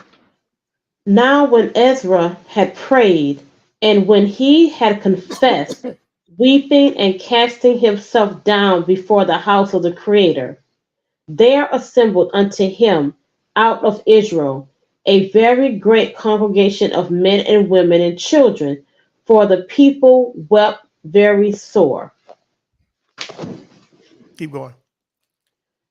The Shanani, how do you say that word? Shechnanians, Just the keep going. Keep son, going. Don't worry about it. the son of Jehiel, one of the sons of Elam, answered and said unto Ezra, we have trespassed against our Creator and have taken strange wives of the people of the land. Yet now there is hope in Israel concerning this thing. Keep going. Now therefore let us make a covenant with our Creator to put away all the wives and such as are born of them, according to the counsel of my Lord, and of those that tremble at the commandment of our Creator, and let it be done according to the law. So he says the law. What law was that? Deuteronomy, the 7th chapter, verse 1 through 5. Do not make covenants of them when you enter the land. They was in the land. And he's telling them, look, we have to separate from these people. We made babies and sent all these people away, the women and the children, because they are not of you. They made you start serving other gods. That's what they did. Send them away. When you enter inside of a woman that is not of your people, you're entering into a foreign land. Period. A lot of people don't have to like it, but that's the Bible. Oh no, you being racist. No, the Bible says that's the law. The people around came. That's the reason why back in the days they had what was called a law of you cannot be interracially married. Now, the first thing we think about is black and white people. No, that's not the only people. It's talking about people of mixed nations. And back in the days, our people knew who people were. We knew who people were when they moved on the block. We knew their families. Now today, you don't even know nobody who moves on your block. That's because we done fell into assimilation. We done felt that everybody can love everybody now. And I'm not saying to hate people, but what I'm saying is you love but still stay separated. That's what we do.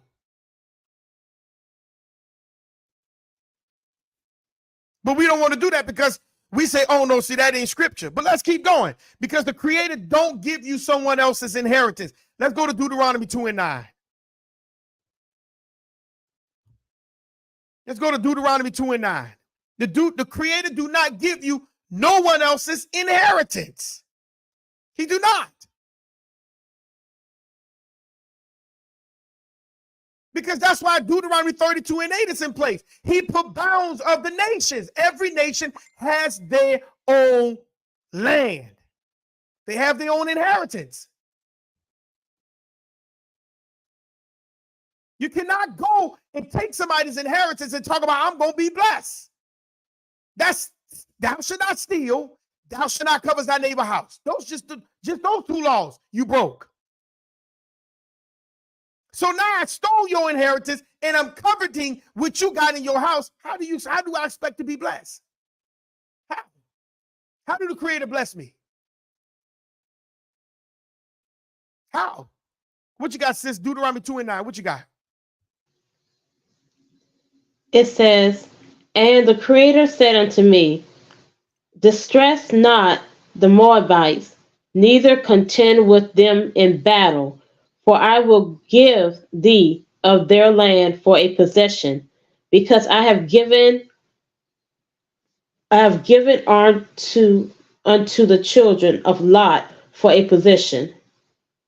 So he said, don't even fight with them, don't argue with them, etc., for their land, because that's Lot's inheritance. So now, how if the Creator tell you that's Lot's inheritance, you turn right back around and take that land, and the Creator bless you? How does that work? He don't give you somebody else's inheritance. If it don't belong to you, it don't belong to you. Let's go to Leviticus, the 20th chapter, verse 22 through 24. Leviticus, the 20th chapter, verse 22 through 24. He do not give you somebody else's land. He warned you, don't do that.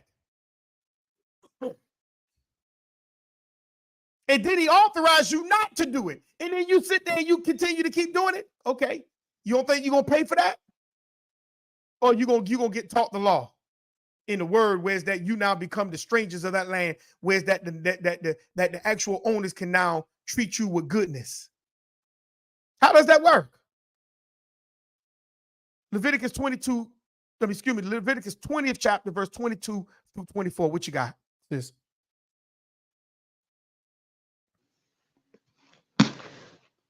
It says, ye shall therefore keep all my statutes and all my judgments, and do them, that the land whither I bring you to dwell therein sprue you not out. And ye shall not walk in the manners of the nations which I cast out before you, for they commit all these things, and therefore I abhor them. What do the word abhor means? He told you don't do nothing in the manner of them because he hate them. But that word abhor means to hate, right? Abhor. I gotta look it up, but I believe so. Says don't pay no attention to it. Don't pay no attention to that brother. He's trying to get attention. He's trying to get attention. Don't pay no attention to that brother. He just want attention. Right. He just want attention, sis. Don't pay no attention to that. Don't pay no attention to when somebody's trying to make you, go back and forth with them to take your attention away from what's being said. Because I don't believe that brother's an Israelite anyhow. What do the word abhor means? Abhor. I'm gonna put it in the chat.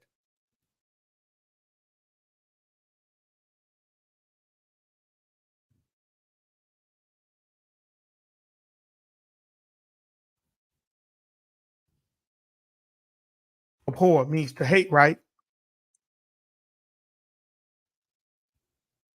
That word means to hate.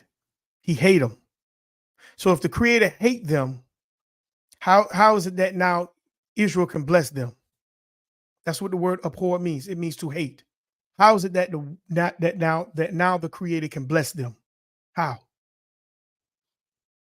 How can the Creator bless something that he hates? So now he's going to bless Esau now. He's going to now bless Esau. Is that where it's coming down to? He hate Esau, but now he's going to turn around and bless Esau, where Esau can now gain into the momentum of being blessed in the Creator's eyes and now gain an inheritance now? Because he say, I'm going to lay his land waste. according to Malachi, the 4th chapter. So now that don't mean he's gonna literally destroy Esau. That it doesn't mean that, right? He hate the Canaanites. He hate those 7 nations. Why? Why do he hate them? He hate them just to hate them? Because they serve another God? That's why he hate them? Or because they are thieves? They are inherited takers. See, we got to go into the whole corner about the Canaanites. See, and if we go back to the book of Jubilees, notice Ham told his sons, Canaan, he would be rooted out forever. That's in verse 30 of Jubilees 10 and 30, which means to find and remove something or someone. We already went over that.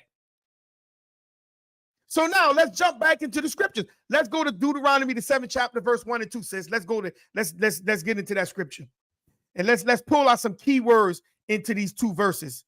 Let's pull out some key words in the 7th chapter of Deuteronomy, verse 1 and 2. We're going to pull out some key words when he said, I abhorred them. And this, for him saying he abhorred them, he left some key words. He left key words in those verses. So when you realize he hate them, you don't have no what? You don't have no contentions about them. You just go and fulfill the scriptures of what the Creator said. What you got? You got it, sis? Deuteronomy 7th chapter, verse 1 and 2. Yes, I was gonna say too. It went out, but it says, like you said, it means to hate, and it says disgust as well. So abhor means disgust and hatred. So when you are in discuss of something of hatred, that ain't good. No. That's a red flag to stay away. Right. That's a red flag. And that's not going to draw nothing good from the one that has that type of feeling. It's not.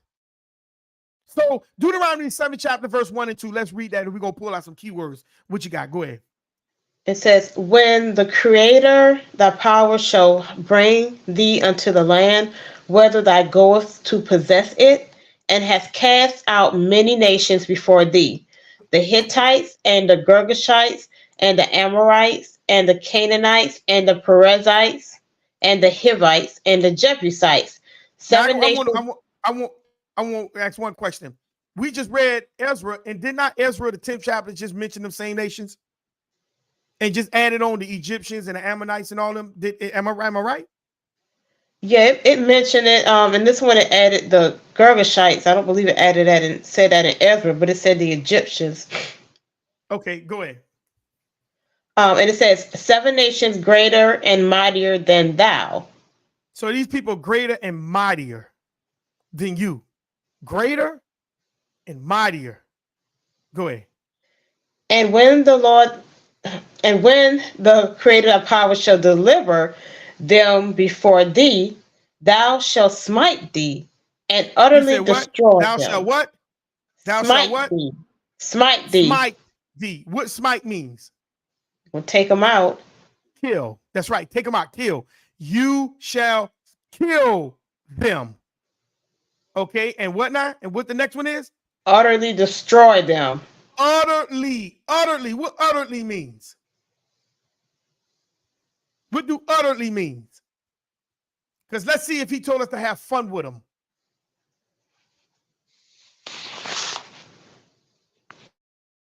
What do utterly means?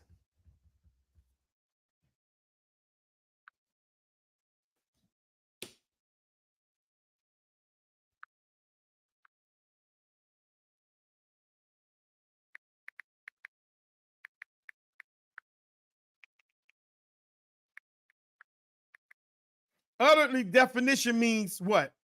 Completely and without qualification, absolutely. Yeah. So he says, absolutely, without qualification, destroy them. So if he says completely, that means it needs to be done. I mean, that means you need to do it until it's completely done. So nothing should be left. Nothing should be left.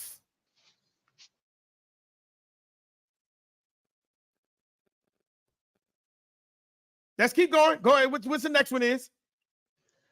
And it says, thou shalt make no covenant with them, nor show mercy unto them. Okay, what's the next key word? Because my thing just jumped off. What this thing is doing? Nor show mercy, no covenant. No, the word no. What the word no means? What's the definition for the word no?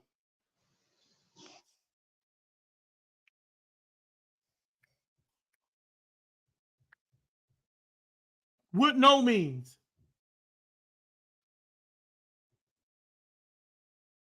The word no means not any. Means at no time. At no time. At no time. Have covenants with them. So now if you literally talking about they are the strangers, he say make no covenant, at no time make a covenant with them.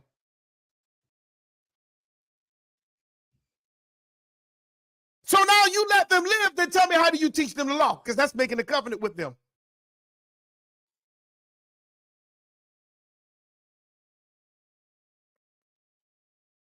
That's making a covenant. He said, make absolutely at no time a covenant with them. So how do you welcome them in your fold even afterwards? You allow one of them to live. How do you do that? How do you do that?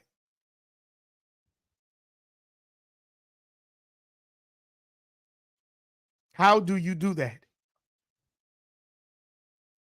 In the next point, number 4, it says, and show no mercy unto them. And the word show means to what? What's the definition for the word show?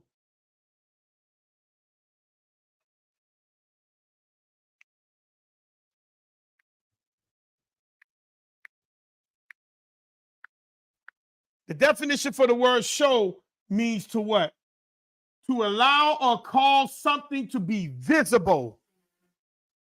He said, do not allow them to be visible with mercy unto you. You don't show, you don't give no visibility of you showing them mercy.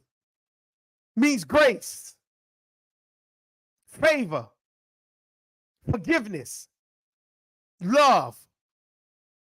He said that should not be any visibility today.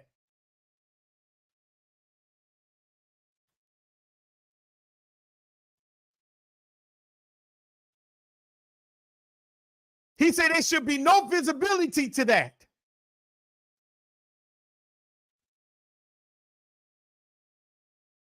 That's what he said.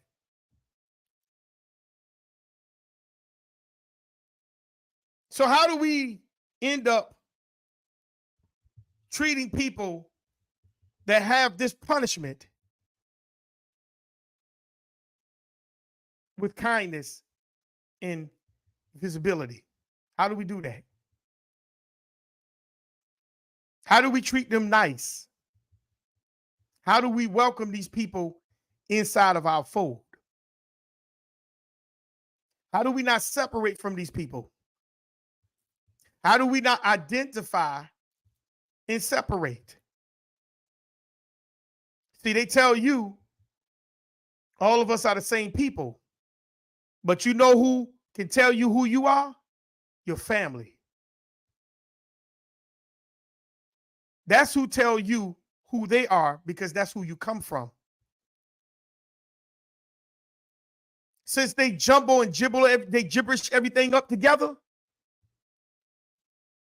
now you have to go to them to unravel the truth about you.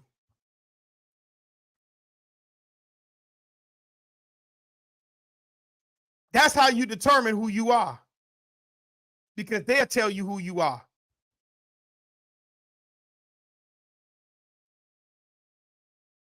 Some people say, oh, you can't go back that far. Your family could. But a lot of us, we don't fuse our family into our finding of ourselves. We try to leave them out. But how can you leave out someone who you come from? They know who they are. The problem is, do you know who you are? Go ahead, sis. I would say just like denouncing yourself. Yeah, that is denouncing yourself when you ignore your family and you ignore the plight and the migration of your family. That is ignoring who you are.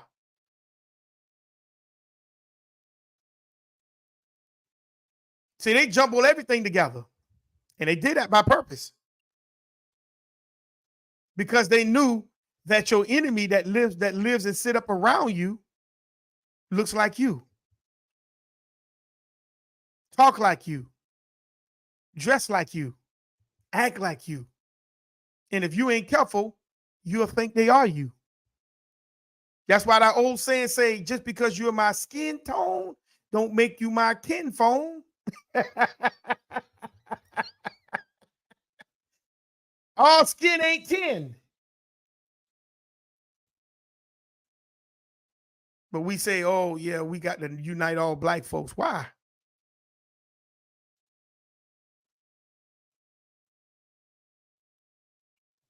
Why? That's why everything is jumbled up now. And that's why the Aboriginals don't have no respect for their own homeland. And that's why the Bible says only a remnant is going to come out. Because everybody ain't going to go home. Deuteronomy, says pull up Deuteronomy 32:7 and what it says. Everybody ain't going to follow this law. Everybody going to follow what they think. And then when they find out, oh yeah, my father is this, and my mama was this, my grandma was this, and my great grandma was that, and my great grandfather was this, you're going to ignore it because of religion. You're not going to get home into the culture.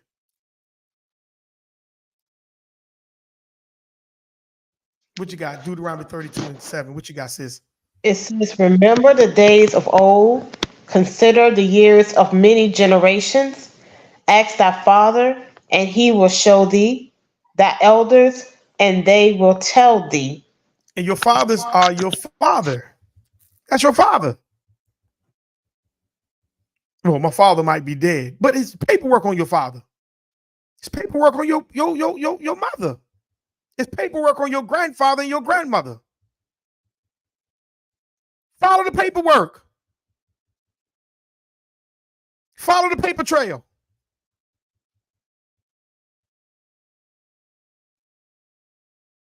Follow the paperwork. Let me show you what I'm talking about. Let me get into this video right here real quick. Let me get into this video real quick. I just wanted to say one quick thing. Okay. I was gonna say for anyone who's listening to this class today, and if your father, your mother, your grandmother, great grandmother, great grandfather, Go grandfather ahead is while I'm still pulling alive, this up. Go ahead. You got it. You got the flow while I'm pulling this up. go ahead and get that information for them. Before they're gone, because once they're gone, you're not going to have anything. You're not going to be able to get anything, and don't be too indoctrinated in what people are telling you and not to listen to your family because they know. So get the information while they're here so that way you can pass it on to your children and so forth.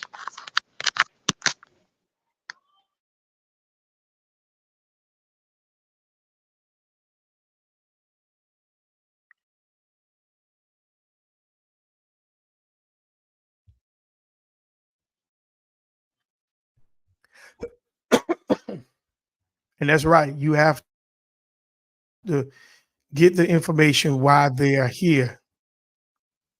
Don't wait till they're gone and then try to, when they're gone, it's too late. Now you have to go, a lot of us have to go, got them alive, go to them and pull the information out of them. Don't wait till it's too late. Do not wait till it's too late. Don't. That's all I say. Because a lot of us, we don't understand how important it is why the creators still have them around. But we take that for granted because we are caught up into indoctrination. We know what our people know what they were fighting back then before you were born. They know what they was fighting, and they knew why they were fighting. But a lot of us, we don't get into that part because we say, oh, they didn't know because you now know the Bible. I got the Bible on my side. What that mean? I just gave the sister just read the scripture. Read it again.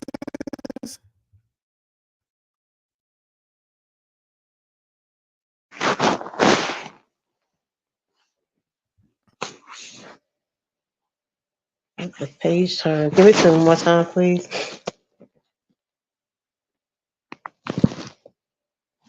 Oh.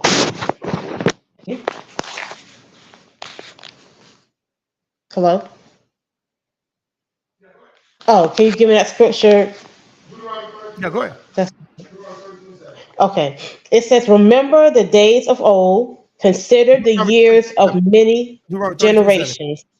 Ask thy father, and he will show thee, thy elders, and they will tell thee.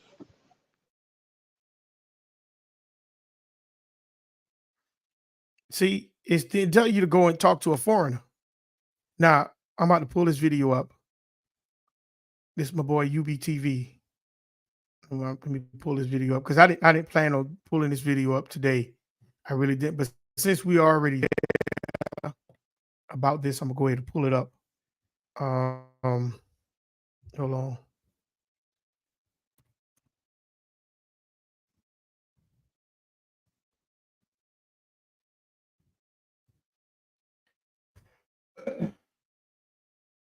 Go ahead pull this up, and this right here is to show you exactly what I'm talking about. Let me go to start back from the beginning. All right, let me get on in here.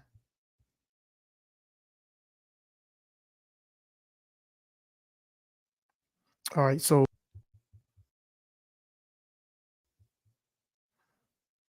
all right, let me share my screen. When you listen to foreigners, this is what happens to your whole gene line. It's fair use, fair use. This is my boy UBTV. UBTV. The brother has go make sure y'all go in and then subscribe to this brother's channel. His brother put out some very, very powerful literature. And also go to his community page and you'll see about the Sephardic Jews, not the Sephardic Jews, the Khazarian Jews and Ashkenazi Jews, of how they got to Palestine. He put out a very good documentary that is on his, you go on his channel and go onto the community page. All right. So fair use, fair use. Let's get into this. And this is what I'm talking about. When you listen to foreigners telling you about who you are, you're going to always stay lost at home. Let's go.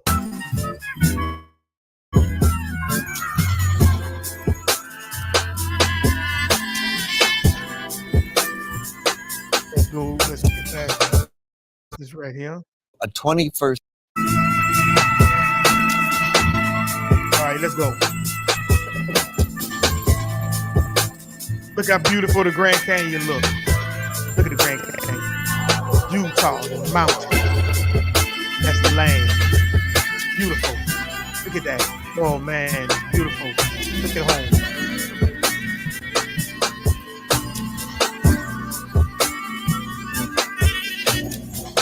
Look at the mounds. Let's go. Fair use under the Fair Use Act of 1976. The purposes, criticism, the bill of our people. Let's go. Fair use. Look at that. Oh, shit. Look at that. Lost at home. When you listen to foreigners.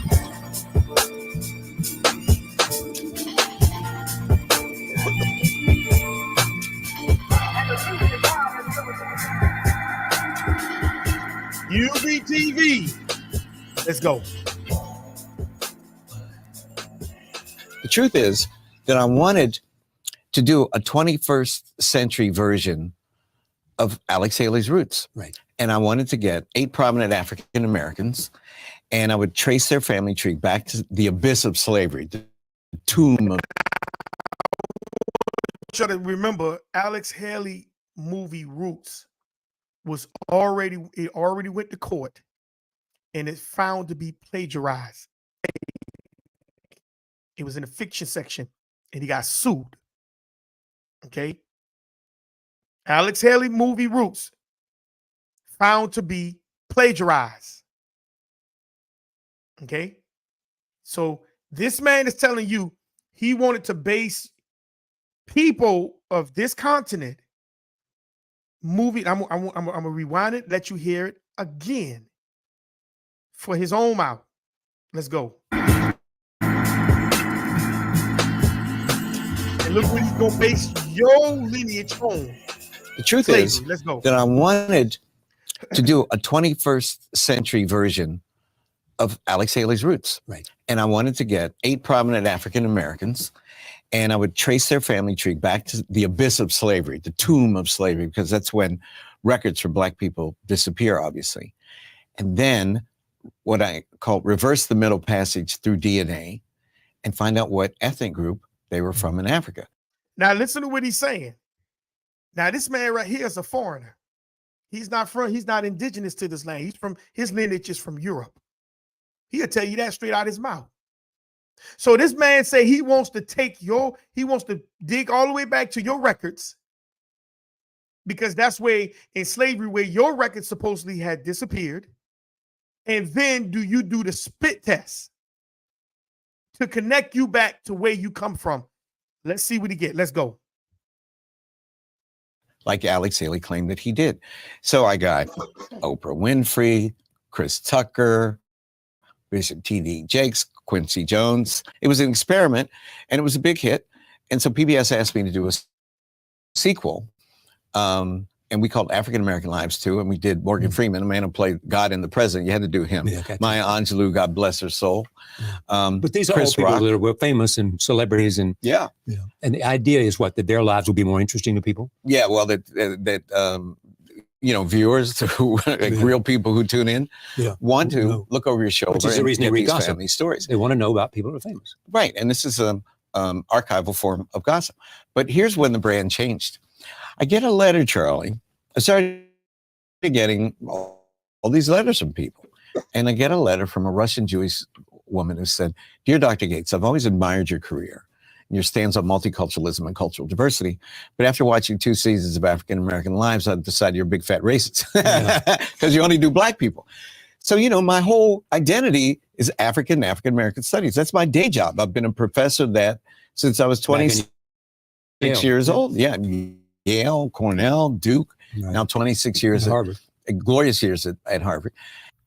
Louis Gates Jr. He is the chairman of the Department of African American Studies at Harvard, the gatekeepers of the world's historical deception.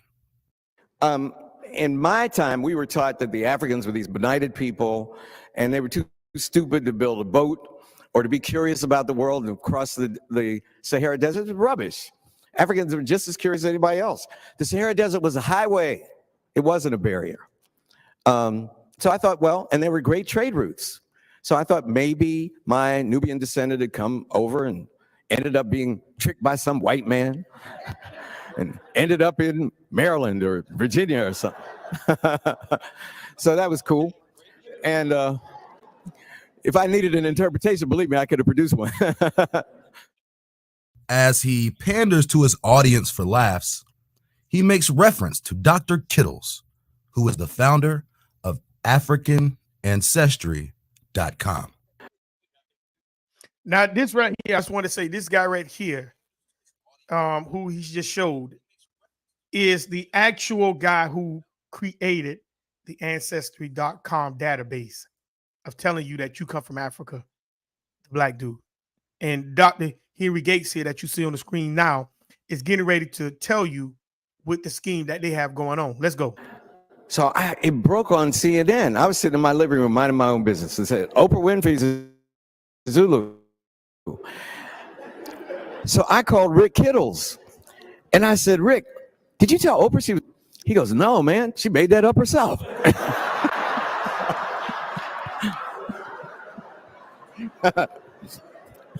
It's a true story. It's a true story.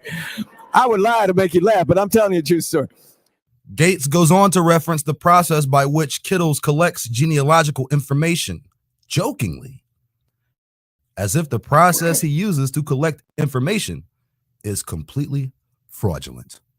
So I said, Rick, are you in your lab? He said, yeah. I said, is anybody there? He said, no. I said, when the results come in, make her Zulu, man. You know? I said, you back there making it up anyway. Nobody believe you can take some spit and figure out a tribe? What are you, crazy? But didn't he just sit there and tell y'all that's what he's going to do? He's going to go all the way back to the paperwork ends, and then he's going to do the spit DNA analysis to trace them back to their roots. See how they speak with a forked tongue? They speak with a forked tongue and make you laugh, make you comfortable. Because their whole job is to make you a foreigner in your own land. Let's go.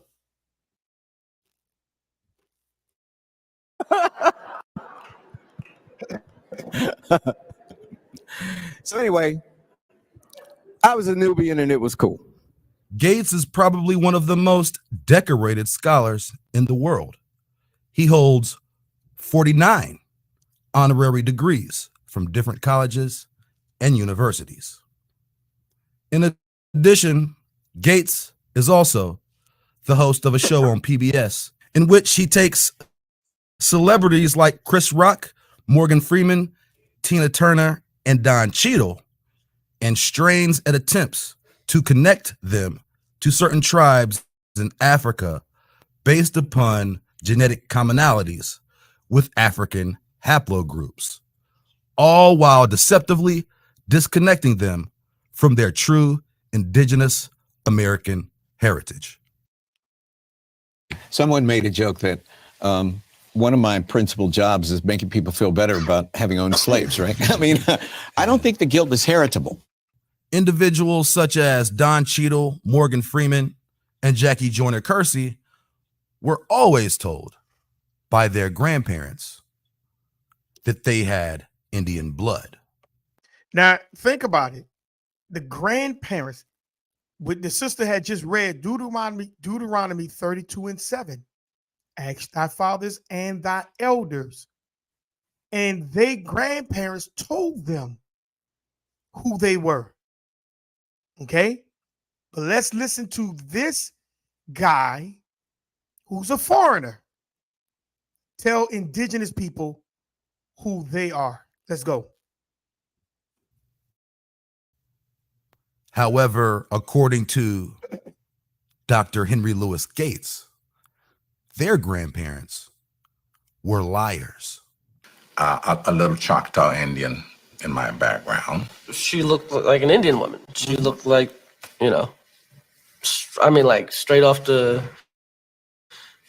prairie. They talk about the cheekbones and Yeah, you do have high cheekbone. yeah. She always had long black hair, and so that's Indian hair. But I've long been suspicious of these stories.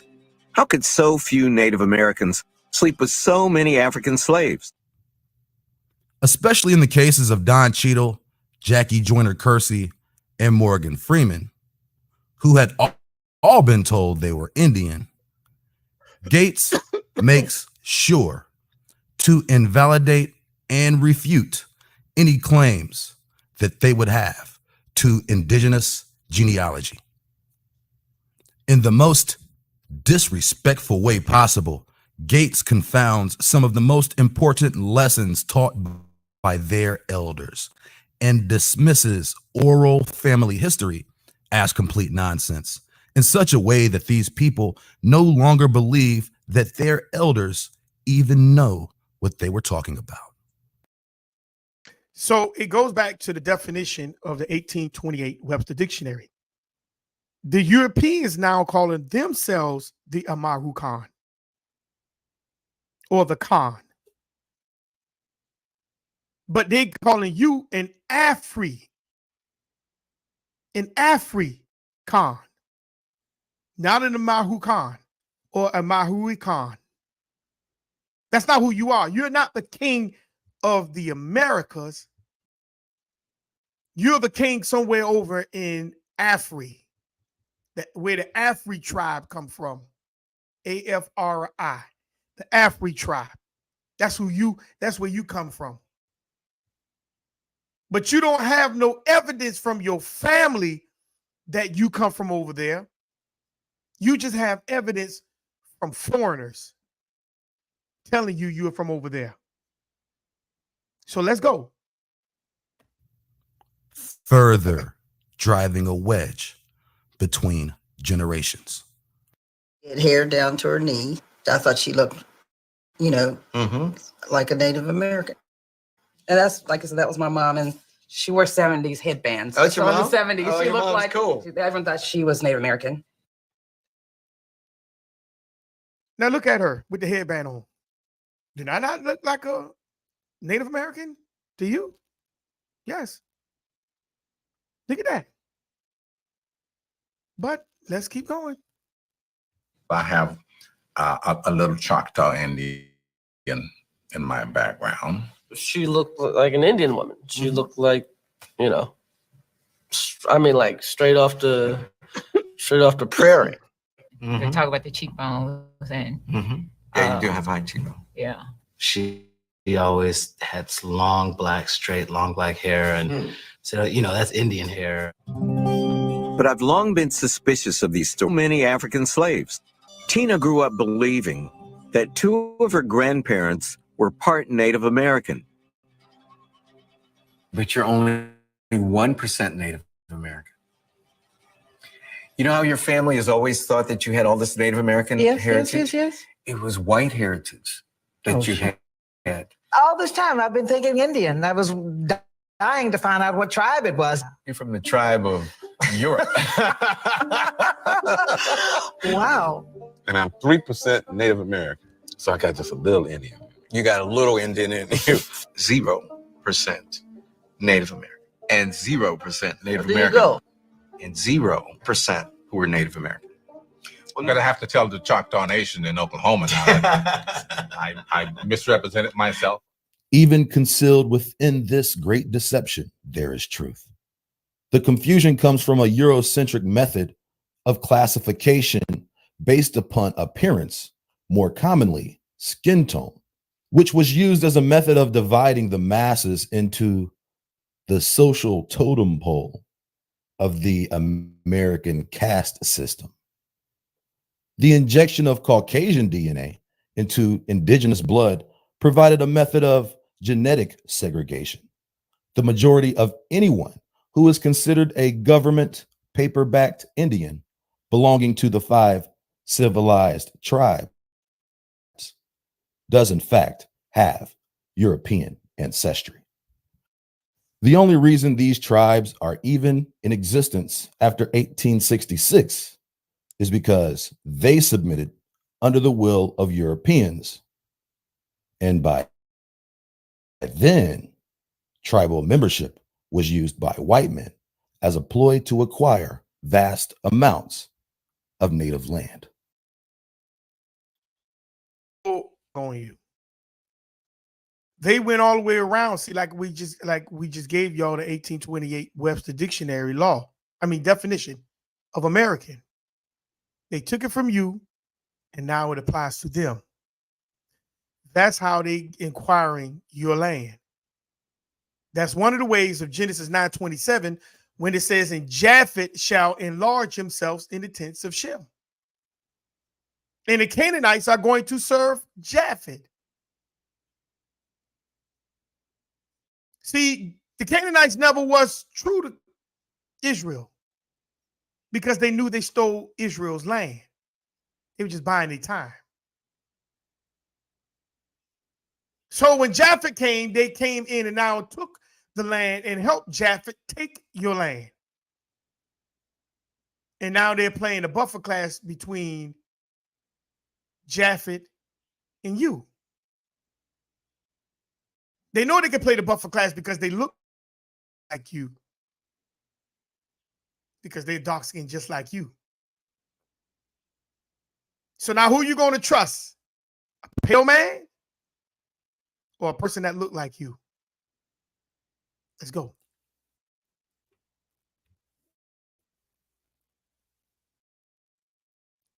The title Freedman was a reclassified label given to Negroes or dark Indians who had either been free brown people of the land or slaves to one of the 5 civilized tribes.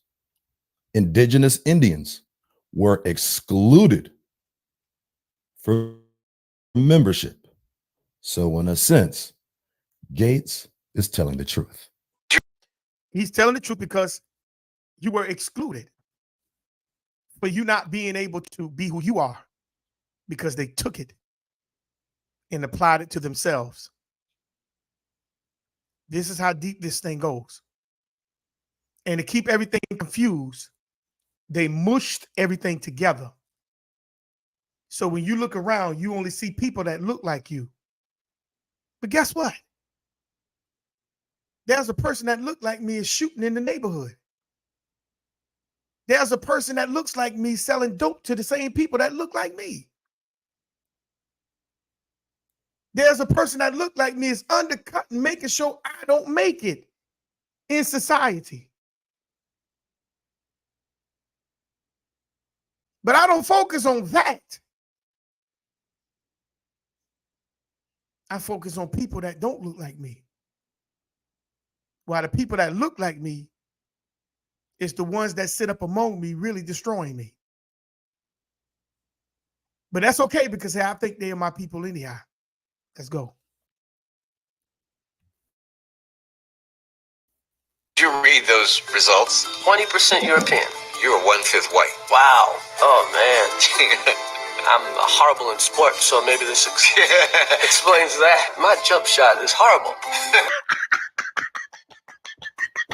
19% European. Are you surprised to know that you have that much European ancestry? I guess so. As dark complected as I am. It means you're a third white.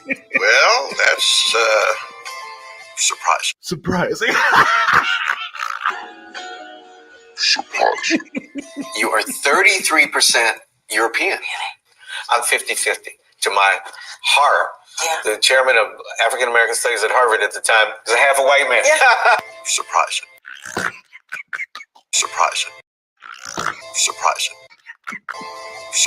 Look, these are real. Here is a prime example of how disgustingly low the world will go to hide who you truly are. They hire their porch monkey propaganda puppets at institutions like Harvard and make them dean of the Department of African American Studies. In 100 years, academia will support the idea that blacks are descended from Europeans and Native Americans no longer exist. But why isn't Native American DNA showing up in test results? Go to Google right now and check out the hundreds upon thousands of complaints from people claiming that they have Native American ancestry. But the results came back and they were sitting there with the Don Cheadle face. All these Native American grandparents, well, according to Ancestry.com and MyHeritage and 23andMe and a slew of other DNA charlatans, your grandparents lied to you and everybody about who they were and about who you are. according to them, your grandparents are liars. And their DNA test proves that. So what's the real reason Native American ancestry doesn't show up on any DNA tests? Just as with anything else, money, power, control.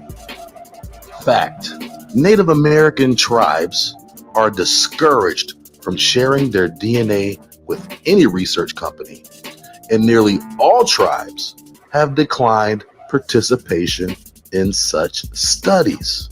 Imagine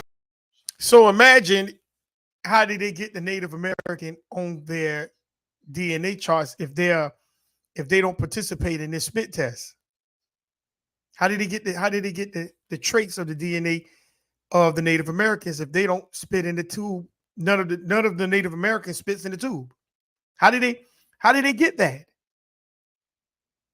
Because they're lying to you. Let's go back. Let's go. Are liars. And their DNA test proves that. So what's the real reason Native American ancestry doesn't show up on any DNA tests? Just as with anything else, money, power, control. Fact, Native American tribes are discouraged from sharing their DNA with any research company, and nearly all tribes have declined participation in such studies. Imagine millions more people claiming indigenous heritage, and think about the amount of money, land, and resources the federal government would have to commit to those people on their behalf. But at its root, the true reason for this DNA propaganda is to push the false historical narrative of all Black Americans being from Africa for the purposes of countering our will to claim what is rightfully ours. And that's your land. That's your land. That's your land. They have to take you and make you a foreigner on your land so they can now claim your land to be you. Genesis 9:27. Japheth is going to enlarge himself in the tents of Shem. And the Canaanites are going to serve him. But I thought they were serving you,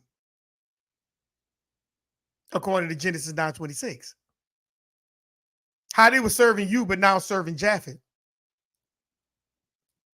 They can't serve two masters. So that means they were just buying their time according to Genesis 9:26 until Genesis 9:27 happened.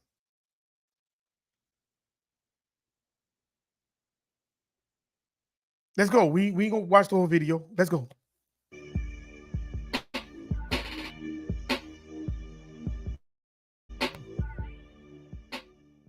Well, when I went to Harvard in 1991, I raised money to count the slaves. There were a group of scholars who were trying to count the number of Africans brought to the New World, the entire New World in the slave trade.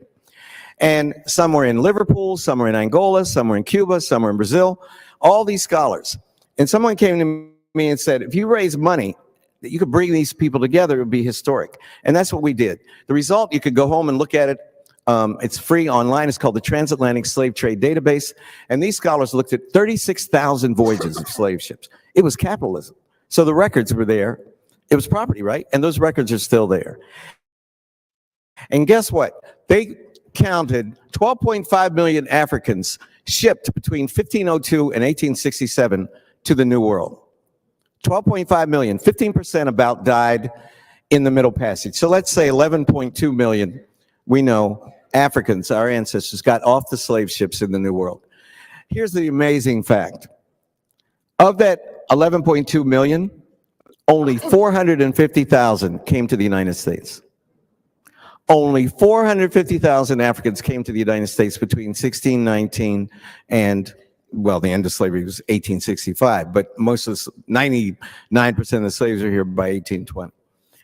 All the rest, over 10.5 million, went to places essentially south of San Diego, Texas, and Miami. Although Gates is one of the largest proponents of African ancestry, he himself has written about the relatively small amount of African slaves brought to North America in comparison to slaves placed in other areas. In fact, a direct quote from Gates states that only about 388,000 slaves were shipped directly to North America, which is estimated less than 5% of total Africans shipped through the transatlantic slave trade. These are the accounted numbers of African slavery between the years of 1525 and 1866, a span of approximately 341 years, which means annually, on average, just over 1,000 slaves from Africa actually made it to mainland North America. So how is it that they're giving you the numbers, but then you still believe that millions and millions came here? So who was the dark-skinned people that was here? Because he said that's like 1,000. That's like 1,000 people a month. How did 1,000 people a month populate the whole East Coast south of the Mason-Dixon line? How did it do that? How did the population of 1,000 a month just populate the whole New York, New Jersey, Delaware? How did it do it? Wow, let's go. Let's keep going. To further complicate these surprisingly small numbers of Africans in North America is the surprisingly large numbers of Negroes in America, who are presumed to be of African descent.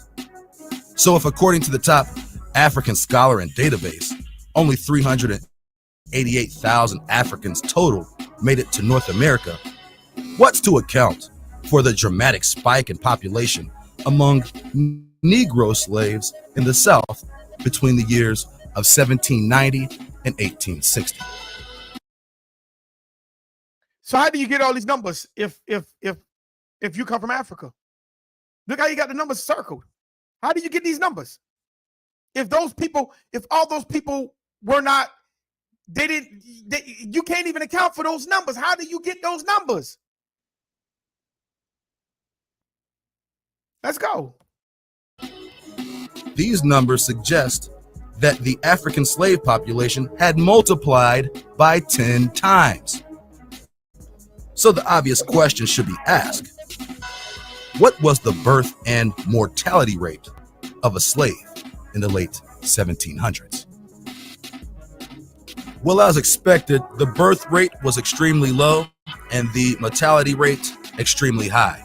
Most women miscarried their unborn child due to the inherent physical strain that forced manual labor in treacherous seasonal conditions puts on a woman's body. As well, most women preferred to miscarry rather than to birth a child into a life of pain and captivity. In addition to the excessively low birth rate of enslaved captives was the extremely high mortality rate among the enslaved. Male slaves were worked like farm animals for their entire lives until their bodies gave out and were no longer to physically perform manual tasks.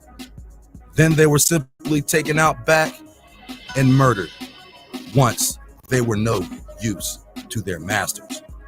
For male slaves, this happened around the age of 25, if they were lucky enough to live that long.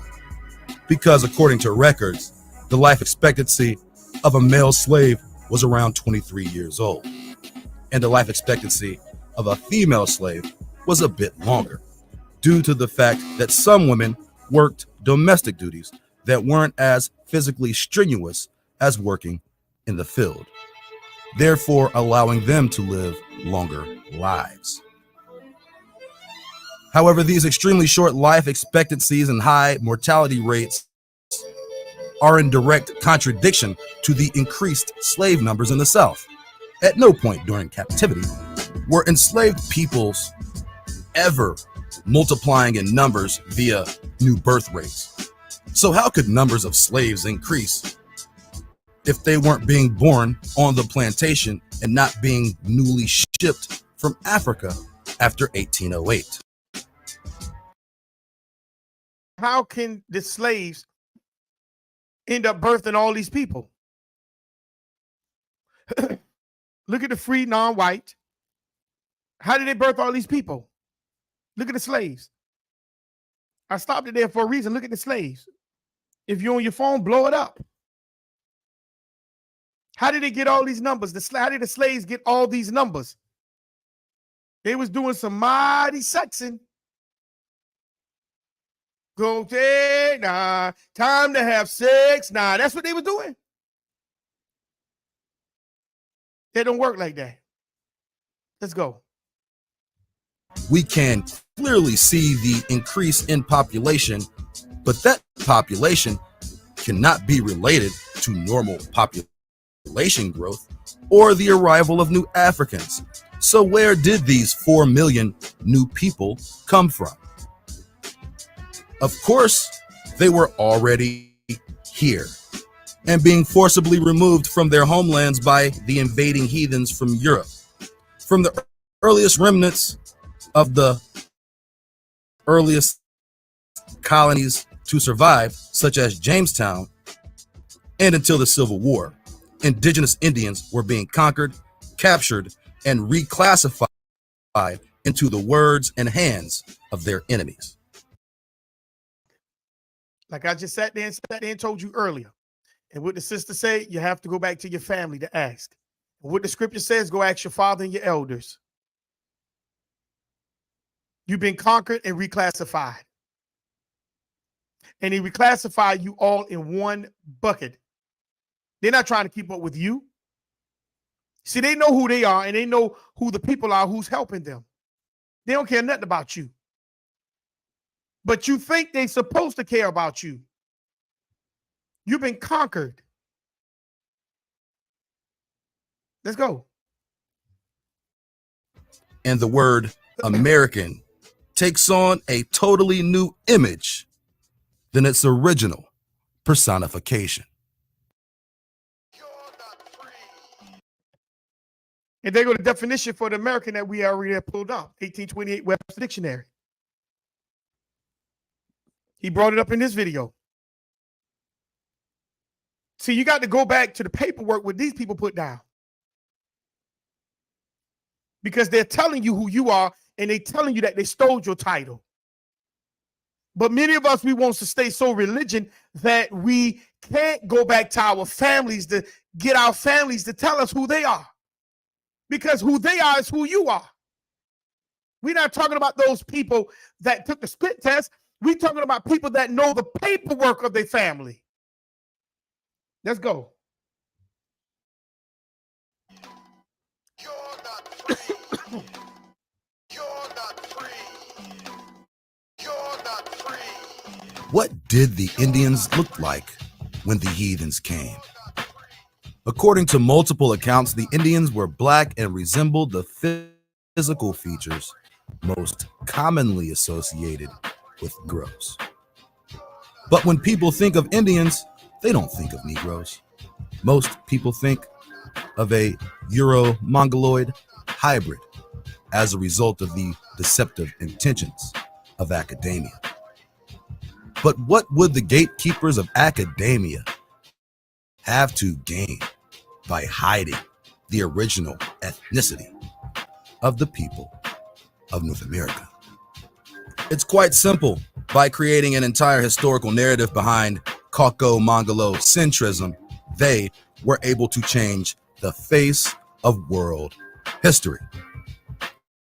And by changing the face of world history, the indigenous people of the land, known as America, remained under the bondage of profane barbarians and godless spirits born of evil men.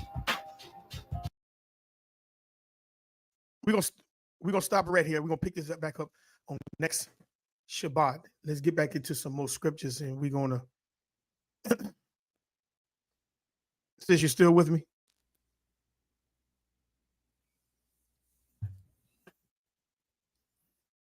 So we're gonna stop it right here. They came in and took your spot. They came in and took your spot. They took everything about you. And they're not trying to give it back. They want you to continue to keep listening to foreigners. Because these foreigners is what's driving you to believe what you think you are, or what you think you're supposed to believe, and what you're supposed to be following. This is the problem. So when somebody take your land, you don't treat them nice. You're supposed to make them aware that I know you stole my land. There's supposed to be a separation that we're supposed to be preparing ourselves for. But as long as we keep participating, actively keep participating. I'm not saying just all of us or just abruptly go cold turkey, because most of us depend on the system. But we have to start positioning ourselves from the system.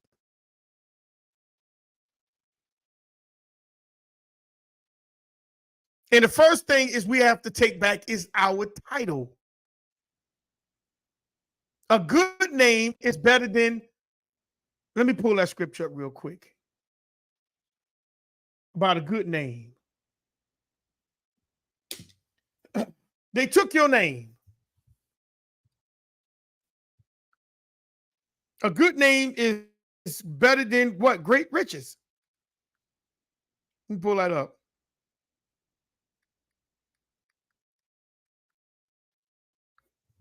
That's on Proverbs 20:21. A good name is to be chosen rather than great riches. See? A good name is more desirable than great riches. But many of us don't care about our names. We just trying to get the bag. We want the title of being this and being that. We want people to recognize that, see me over here, over here, over here. This is what happens. And we have to realize when the Creator told Israel to kill them, he meant that. He didn't mean to leave them alive. But Israel chose to leave them alive. And he said they're going to be a prick in your eyes and a thorn in your side. When you wake up and you got coal in your eye, you don't even leave that in your eyes. That's nasty.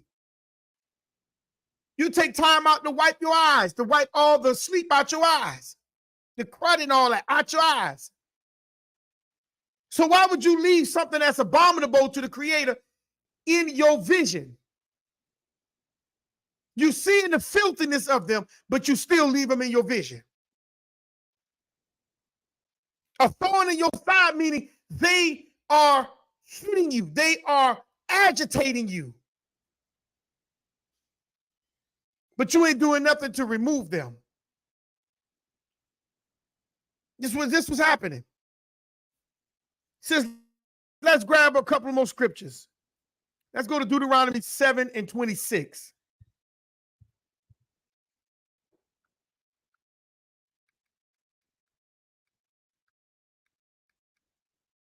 We have to be very careful.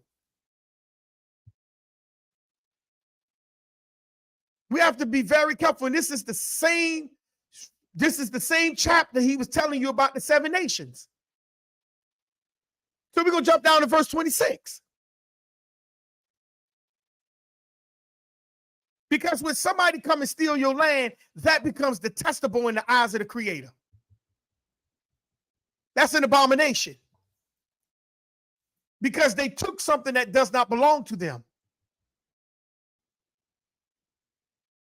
It says, do not bring any detestable object in your home, any detestable object in your home.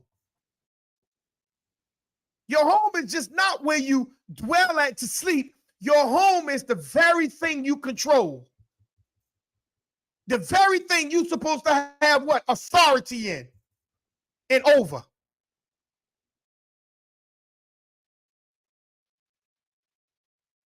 So anything that is what? Detestable and a detestable object, you do not bring it in your home or own your property.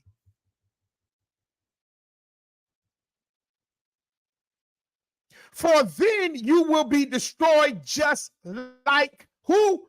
Them. That's why the Creator said he's taking that same sword he thought to use on them, he's now going to use it on you.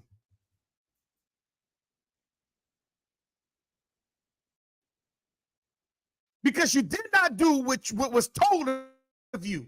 So now you are the same way they became detestable, you are detestable now before the Creator's eyes.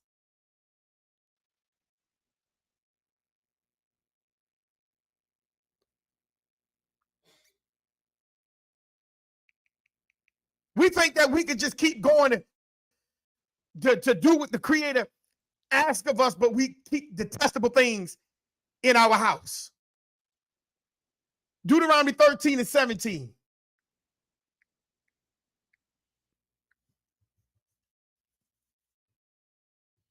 Even for you being mislabeled when you know better, that name is detestable because that's not who you are.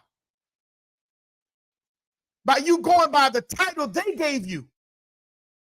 You're not trying to get rid of the title, you stand under the title. That's detestable.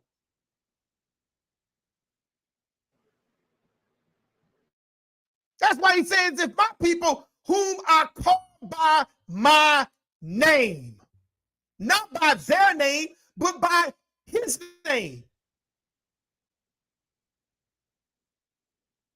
2 Chronicles 7:14. But we don't go by that. We go by what we believe. Deuteronomy 13 and 17. Can you hear me? Oh, okay. It says, and there shall cleave not of the cursed thing to thine hand, and the Creator may turn from the fierceness of his anger, and show thee mercy, and have compassion upon thee, and multiply thee, as he hath sworn unto thy fathers. Now look at what it said. It says, cleave not of the cursed thing to thy hand. Anything that is cursed, you don't supposed to have it in your possession. Because this is what turns the Creator against you, is when you have the cursed thing in your hand. This is what kills your relationship with the Creator.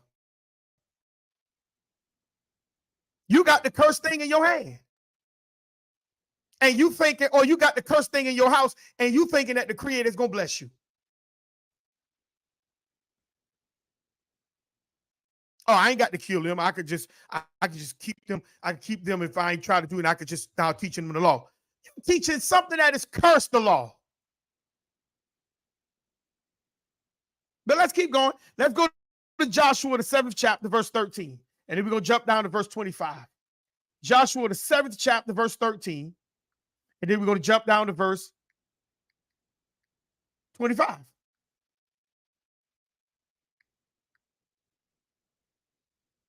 You can't keep nothing that's cursed in your possession.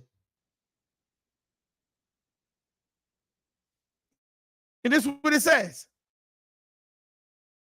Up, sanctify thy people, and say, sanctify yourselves against tomorrow, for thus says the Creator, the power of Israel.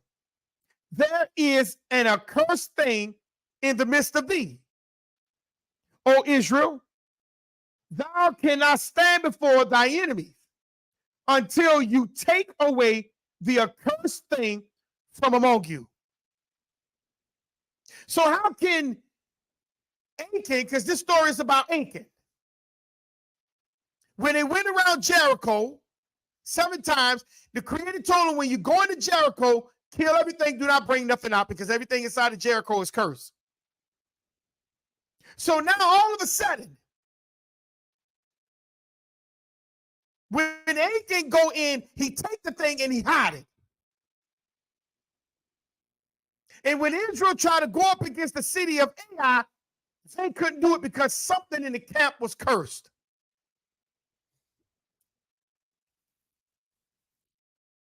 So now all of a sudden, Israel can now leave the Canaanites and then teach them the law and make them strangers in their own land. Even though they are an abomination before the Creator, they still can be blessed in the eyes of Israel. Now jump down to verse 25. Same chapter, jump down to verse 25. And it says, and Joshua said, why hast thou troubled us? He's talking to Achan now, because they found out where everything was. Why hast thou troubled us? The Creator shall trouble thee this day. And all Israel stoned him with what? Stones. And burned them with what? Fire. After they had what? Stoned them with stone. You got to get away from the things that's causing you to cling unto the thing that the Creator said not to cling to.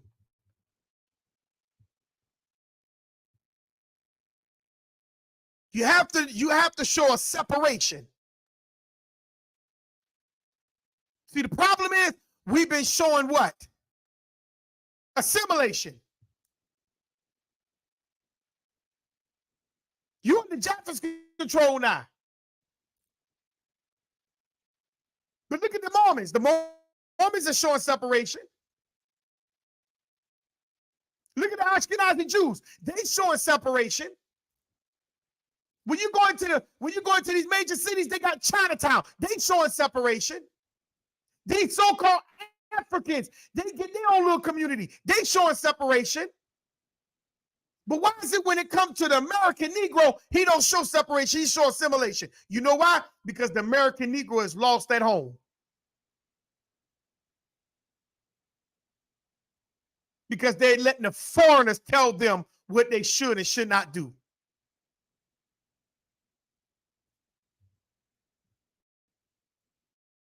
Let's go to 1 Samuel 1 and 15.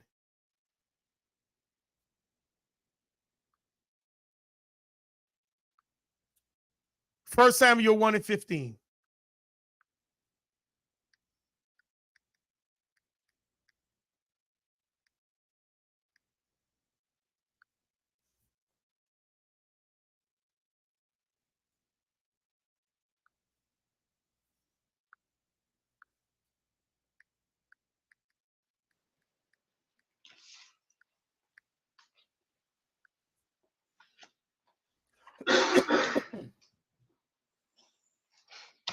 Okay, 1 Samuel 1 and 15.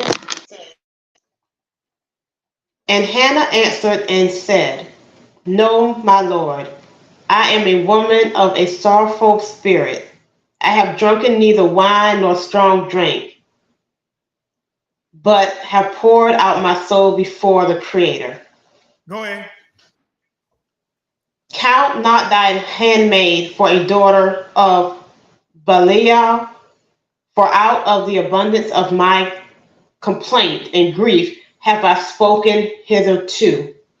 Go ahead. Eli answered and said, Go in peace, and the Creator of Israel grant thee thy petition that thou hast asked of him.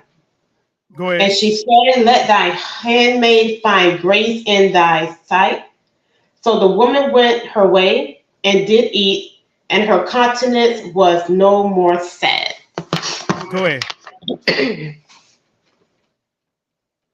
And they rose up in the morning early and worshiped before the Creator, and returned and came to their house to Ramah, and Elkanah knew Hannah, his wife, and the Creator remembered her. Go ahead. Therefore it came to pass, when the time was come, after Hannah had conceived, and she bare a son, and called him his name Samuel, saying, Because I have asked him of the Creator.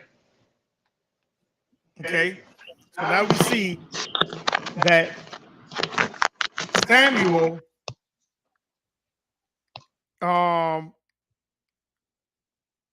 was given by the Creator. Let's skip over and let's go to 1 Samuel. Let's jump down to verse 30. Jump down to verse 30. I mean, hold on. Let me go back. I think I looked at it wrong. Hold on. Go to 1 Samuel 15. Jump over to 15. So now we see that's Samuel talking. I mean, that's Samuel being born. Okay. 1 Samuel 15. Let's start at verse 30. Hold on. Start at verse 27. Watch now. Because Saul was told to kill all the Amalekites, not let none of them breathe. Okay. Start at verse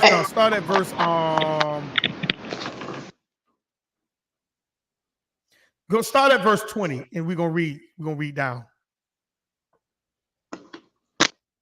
And Saul said unto Samuel, Yea, I have obeyed the voice of the Creator, and have gone the way which the Creator sent me, and have brought again the king of Amalek, and had utterly destroyed the Amalekites. But the people took of the spoil sheep and oxen, the chief of the things which should have been utterly destroyed, to sacrifice unto the Creator thy power in Gilgal. And Samuel said, Stop right there. So what's taking place is right here. They took all the stuff that the Creator told them to kill, and now they want to bring something outside that the Creator told them to kill and to sacrifice it to the Creator. That's what they said. They wanted to sacrifice this thing to the Creator. Think about that. How can you sacrifice something abomination to the Creator? They wanted to sacrifice something that the Creator told them to kill. And they wanted to keep it talking about he wanted to sacrifice it to the Creator. Go ahead, pick it up, sis, verse 22. I think that's yeah, go ahead, 22. And Samuel said, Hath the Creator as great delight in burnt offerings and sacrifices as in obeying the voice of the Creator? Behold. So right there. So he's saying, do the Creator have, which one he have pleasure in? Burnt offerings or obedience? He rather obedience better than sacrifice. Go ahead, sis. Behold, to obey is better than sacrifice, and to hearken than the fat of rams. Go ahead. For rebellion is as the sin of witchcraft, and Stop right there. Rebellion is like witchcraft. So when the Canaanites rebel against their father, their uncle, the Creator, and their grandfather, the Canaanites became a witch. And when Israel rebelled against the Creator, they became like a witch.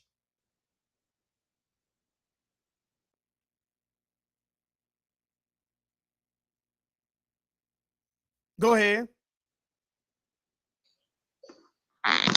Stubbornness is as iniquity and idolatry, because thou hast rejected the word of the Creator. He hath also rejected thee from being king. Now, if the Creator rejected Saul from being king, why did not the Creator rejected Israel when they didn't kill all the Canaanites?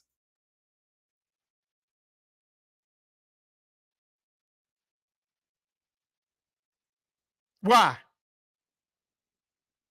Go ahead, sis.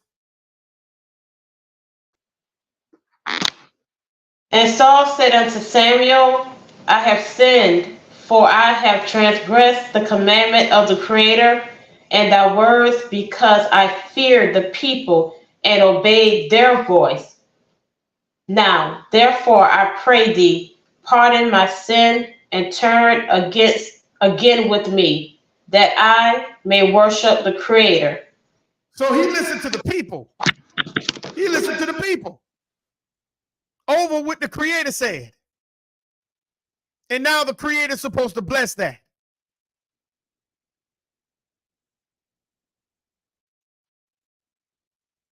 So now Saul listened to the people.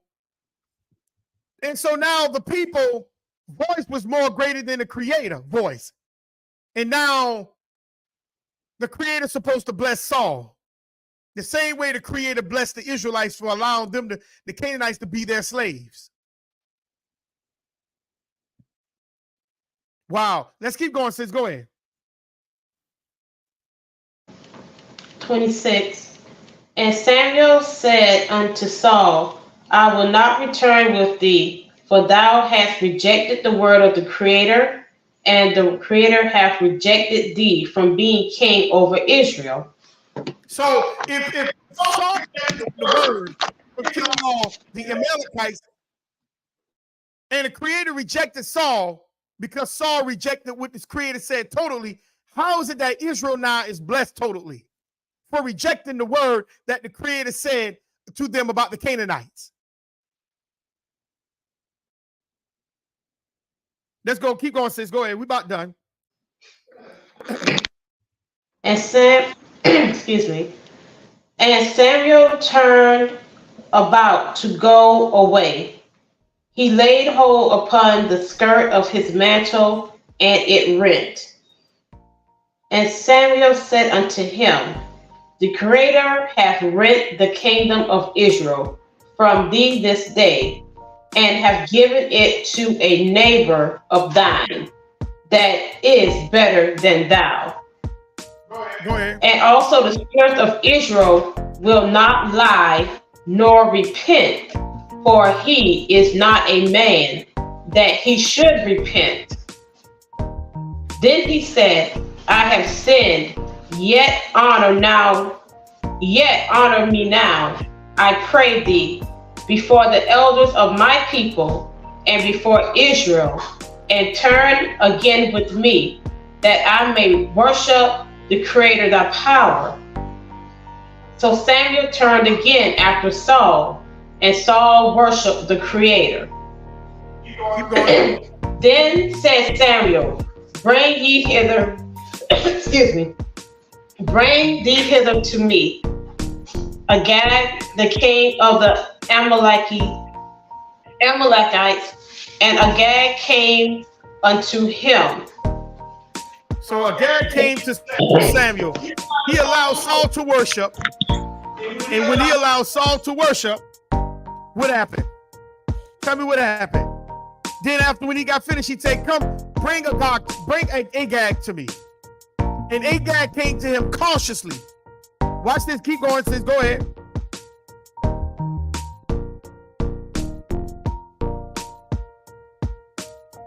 And Agag came unto him delicately. And Agag said, surely the bitterness of death is past. Because you know he's about to die. Go. And Samuel said, as thy sword hath made women childless, so shall thy mother be childless among women. And Samuel hewed Agag in pieces before the Creator in Gilgal. Go ahead. And then Okay. Then Samuel went to Ramah, and Saul went up to his house to Gibeah of Saul. And Samuel came no more to see Saul until the day of his death. Nevertheless, Samuel mourned for Saul, and the Creator repented that he had made Saul king over Israel. So, out of all that, what is that saying?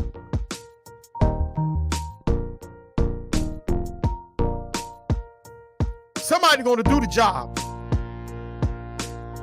of separation of the Canaanites. Somebody's going to identify who the Canaanites are. There's a lot of people that's going to identify who they are by blood, not just by no scriptures, but by blood. And they're going to make that separation. This is what's going to take place.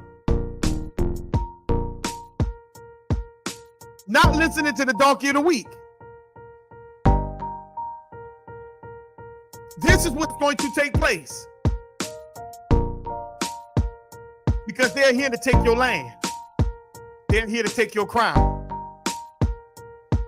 And that's why the Creator said, do not allow none of them to live. Because if you allow them to live, they're going to take everything from you and claim it as their own. Last comment, sis, what you have?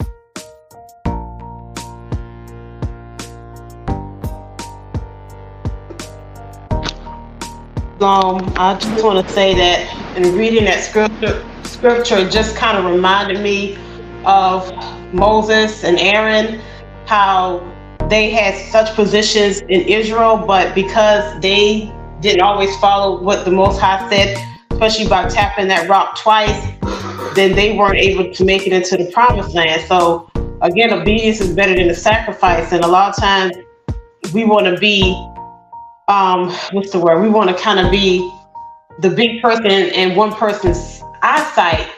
But if the Creator tells you to do something, you need to do it. I'd rather abort, I'd rather kind of heed to the Creator than to somebody else. And I think we just need to be more mindful of that, because Israel's never going to come out of this captivity because of the selfishness and always doing and believing what they want to believe instead of following the Creator. All praises. And this is what I'm talking about. Obedience is better than sacrifice. You don't want no offering. The Creator don't want no offering. He wants you to obey. And if you don't obey, somebody else going to come forth, step forth, and show you how to obey. Because you want to sit there and teach everybody the law. That's not what the scripture says. When the Bible says to put them to death, he meant that. When he gave you laws on the inheritance of the land, he meant that. So you can't come and say, oh, well, they become the strangers. They're not the strangers. They are imposters. Strangers are someone you invite. Strangers are your family. That's the stranger law. And if those nations that surround you, if you invited them there, then they become strangers because they're not of your people. That if the Creator didn't tell you to emasculate the killer.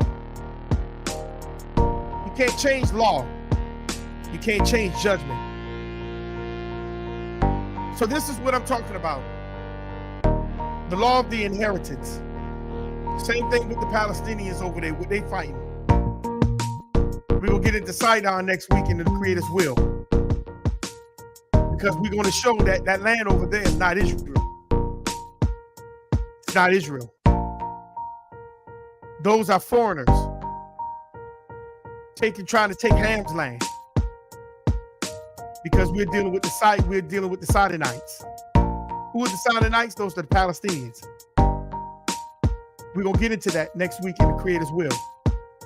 So, may the Creator continue to bless your Shabbat. May the rest of your Shabbat be peaceful, restful, and relaxful. Thank you for joining me.